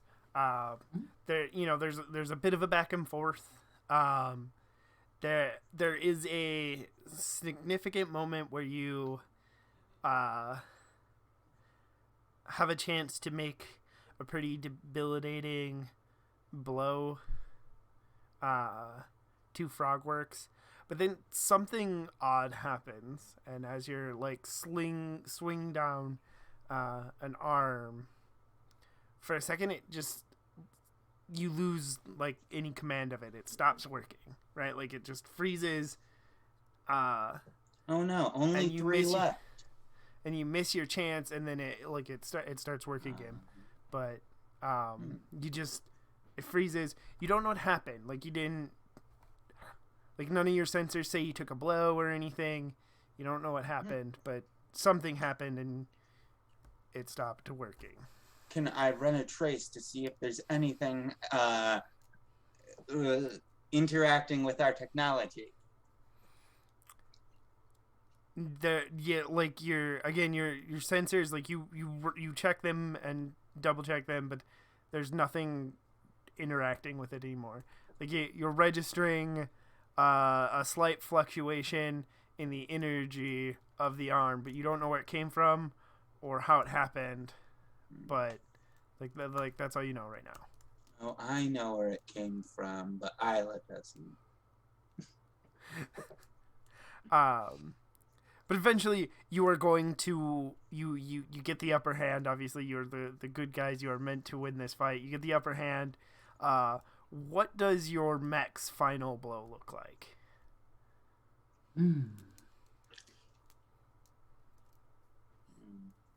Well, I think either way, the penultimate blow should be like doing a shield bash with like the Ankylosaur head shield to like open them up. Okay. And then drive the blade straight through the center of them. Other arm up with the blaster to the head of them. Bang.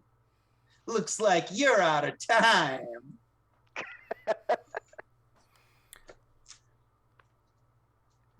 Sorry. All right. Could be, yeah. All right. So you're operating the final blow this time. This time, not all the time. Okay. Frogworks goes down this time for good. You have won. So we kind of go back to you on the ground.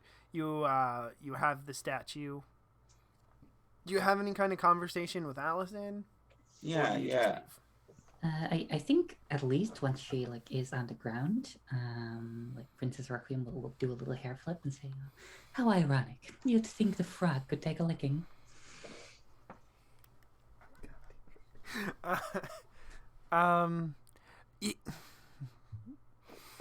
Yes. I guess you would. Thank you for your help. Hey, we're happy. Yeah, just, take care. Maybe find a crew. I don't know. I do have a crew. They're just, they're busy. Oh, cool. Oh, I see. Well, say hi to Well, us, I just guess. because I want to get a tiny bit of their story, their backstory. So I'm going to spend my last heavy turn token to ask, what do you need redeemed?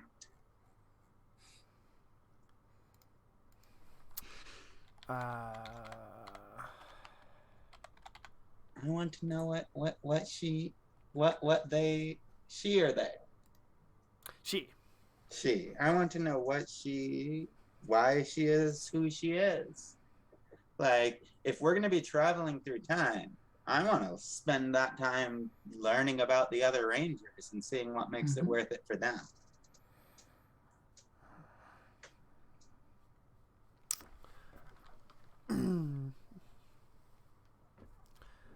So they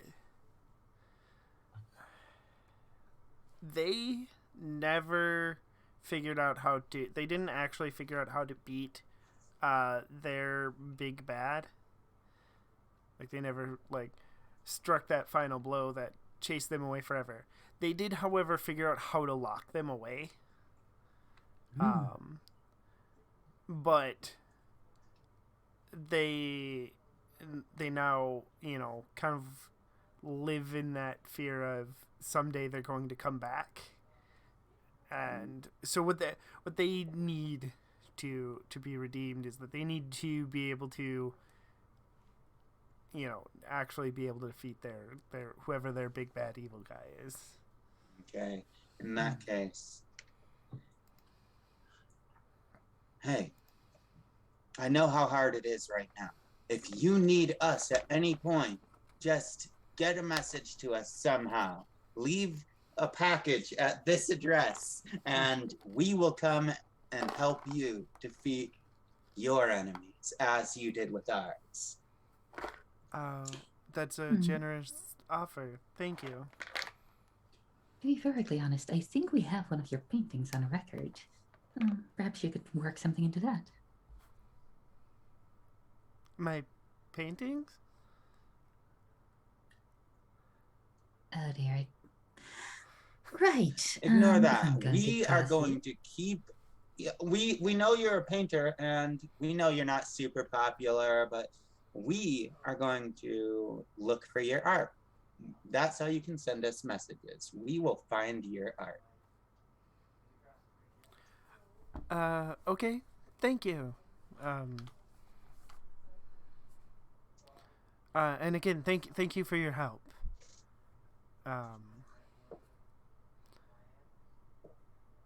Anytime.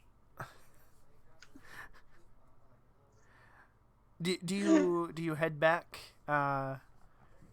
to your base and such? I think I left someone operating my grill. I should get back to that. Okay. So before We get back and the mall's on fire. we got some time left. So I want to do, you each have a connection, and I want to do a little scene with each of yours, and we'll start with Princess Requiem. Where does you wanted to name your griffin Tempest, correct? Tempest Fugit. Okay. And where do you where does your griffin stay? Let's see. It is a super high-tech griffin, so I'm thinking, if it does fold out into the mech and all that, it's probably usually a plush griffin that she keeps inside of a, inside of a handbag or something. Okay. Like it transforms into a real griffin when they think no. At the start of the season when no one's looking, but that'll probably slip out of focus as time goes on, and it'll just be around. Okay. Secrecy always has diminishing returns.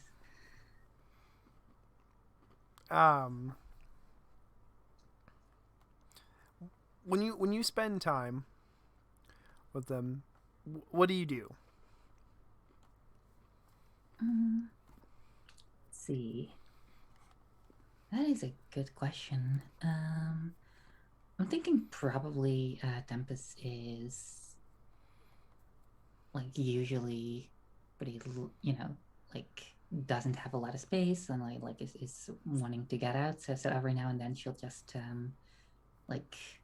take them out to a nearby to fly off to a nearby meadow or something, or just have a picnic on a hill, and then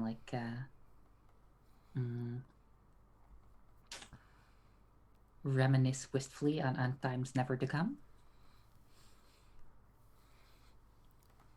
Okay. And Isla, you have your connection is a powerful demon, and I put said powerful demon's name down as Buford because I thought it was funny at the time. Are you okay with Buford, the demon name being named Buford? Sure, that's perfect. What do you do when you hang out with Buford? Also, what does Buford look like? Well, I imagine Buford is... I don't have no idea what I expect Buford to look like. A Power Ranger monster? David Tennant? I don't... Oh, actually, if we're going... I could go that route and say... My powerful demon will look a lot like...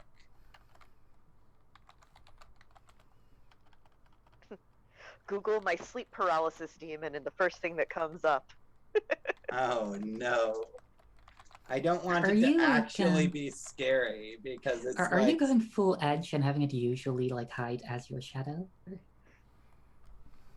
That wasn't the you- plan. or you didn't? I honestly, this is one aspect that I did not put any thought into. I put a lot of thought into every aspect of the show except for my demon friend, who I have no idea.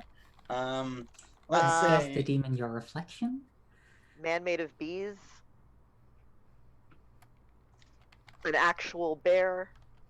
An actual bear. Actually, I actually was thinking of a demon the other day that you just reminded me of. It is a bear with the head of a dog.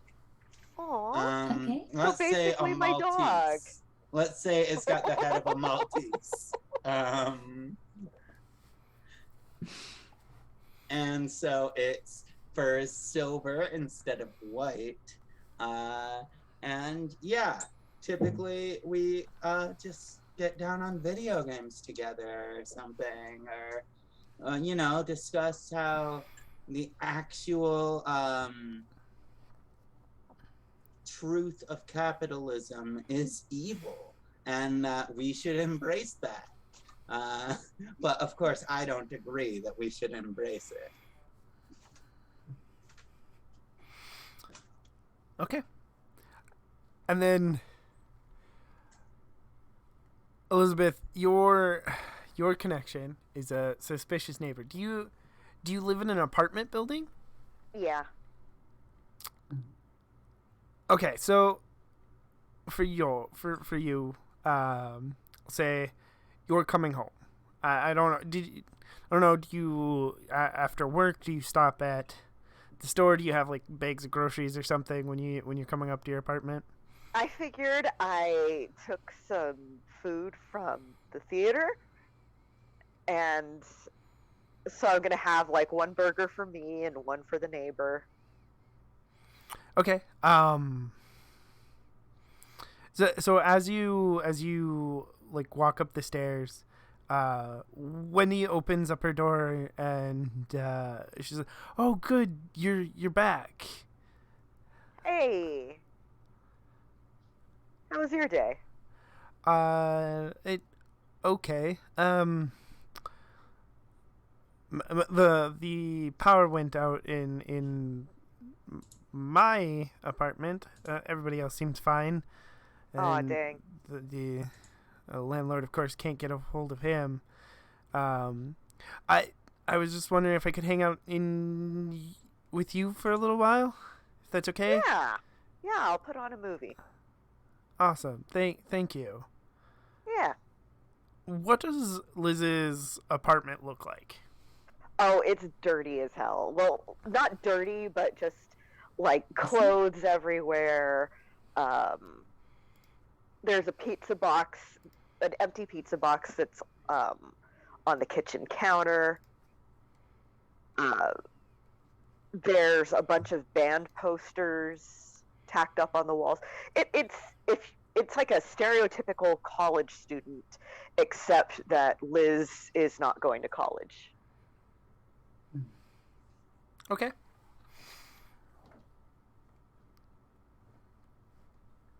So you settle down with your food. What movie do you watch? Okay. It can be anything. You can make up a Yeah. movie. You can use a real one. Hackers. Okay. So you put on Hackers. I just put on Hackers. All right. And I'm going to take over a little bit. There's pull back to another timeline, another world of some kind, in what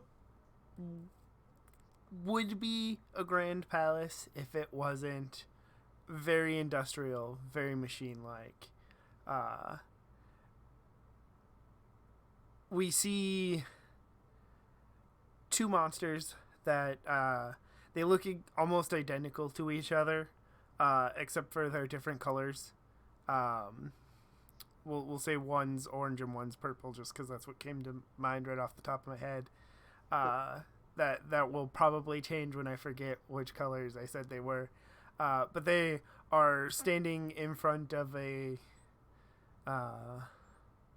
massive throne made from machinery, and on that throne is Cybrax. Cybrax is the big bad evil guy. He, the one that is taking, or I should say, they are a artificial intelligent computer, and Cybrax is drumming fingers, on the arm of the chair, and the camera pans over, and it is at such an angle that we know there are two people there, but one of them is blocked by one of the bodyguards, and the other one is Finn. And Cybrax says, "I do not take well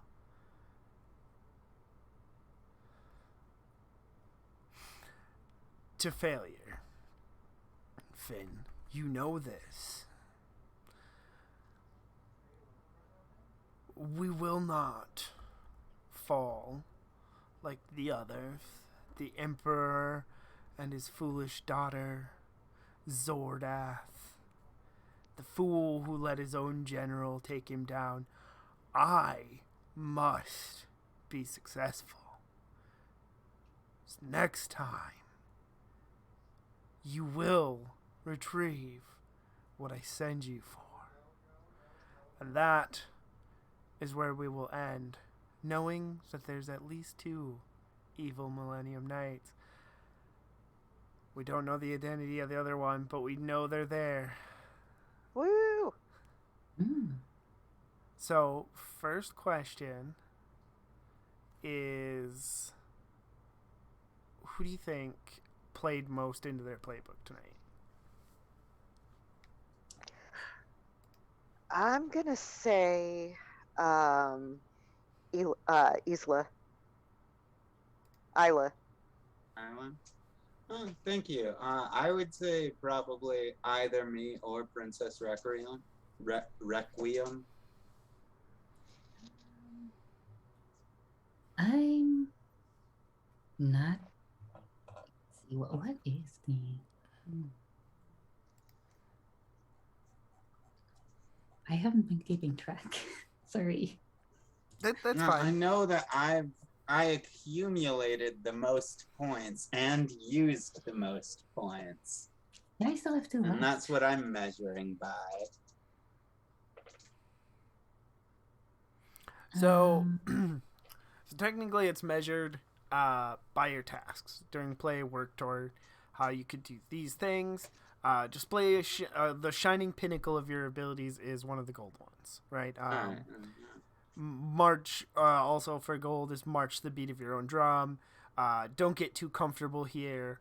Hold yourself to a higher standard than others, and explore exclusivity and isolation.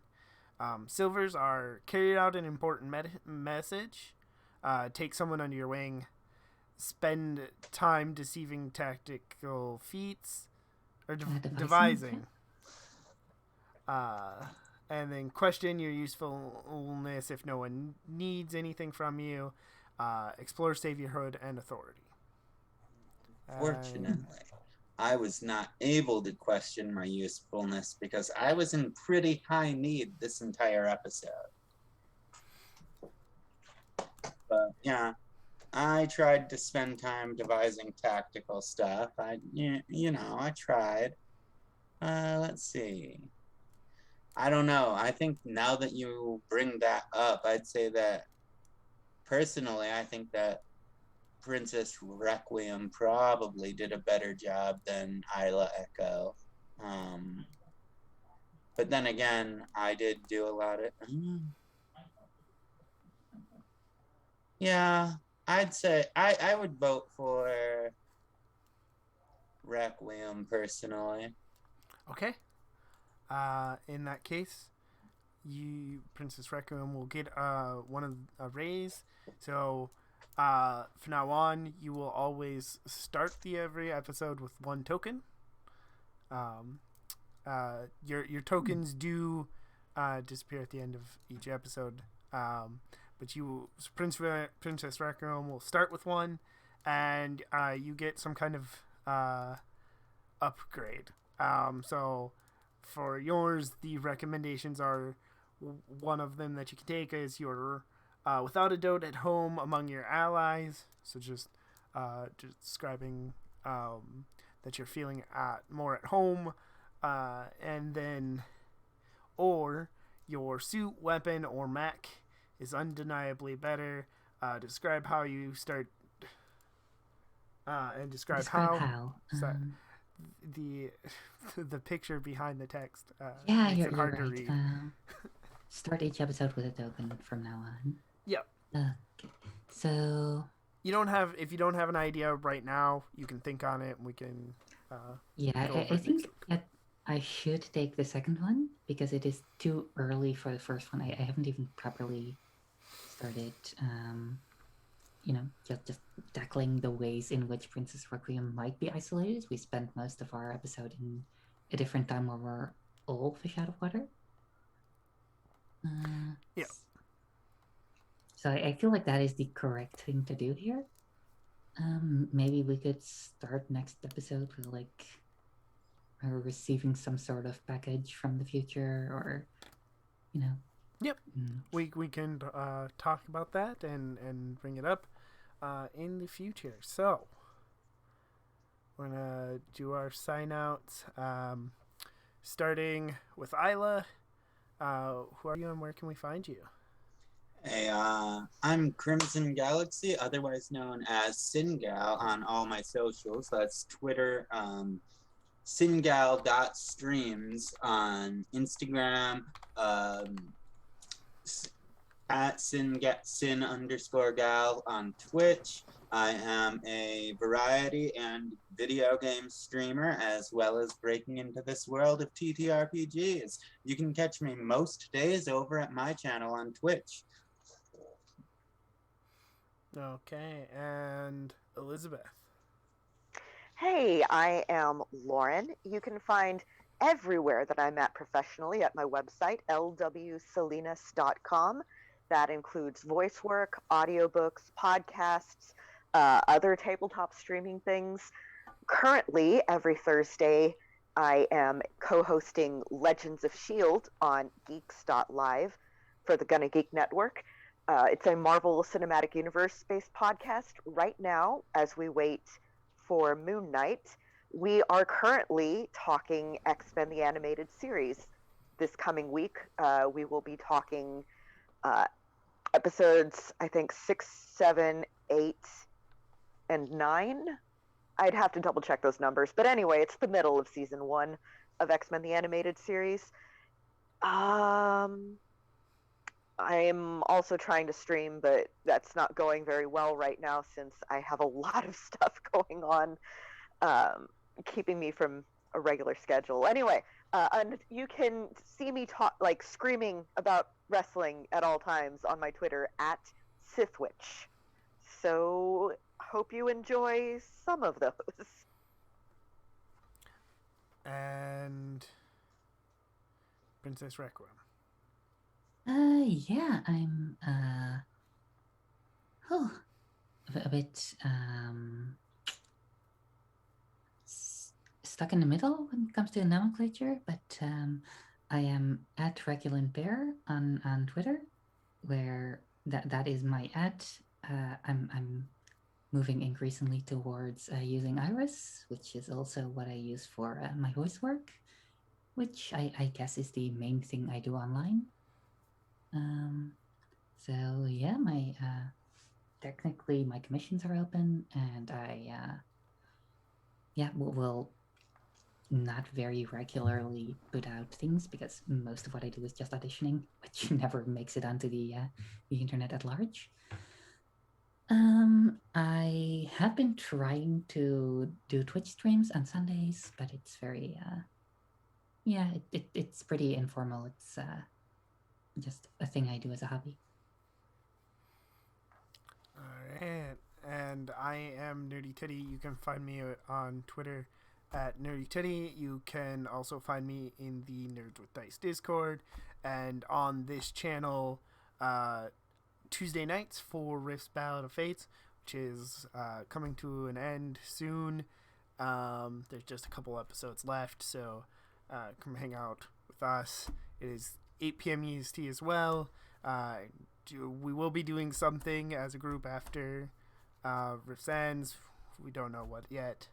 Hopefully returning soon. On Thursday nights will be I Hunt Farm to Table. And of course Friday nights I run this. Monday I'm over on the Bardic Nox channel where we play Yu-Gi-Oh! I have a few things that I have written in terms of games and stuff. Most of the stuff is just like supplements for ones for Nova. There's something in there for Visigoth for Malgoth. It's all very fun. You can check that out via the link there. You can also find it on Twitter. And that should cover everything for now. And I hope everybody had a good time tonight. And we are going to raid Weave the Tale. I like that channel. And we will see you next time. Bye. Bye bye.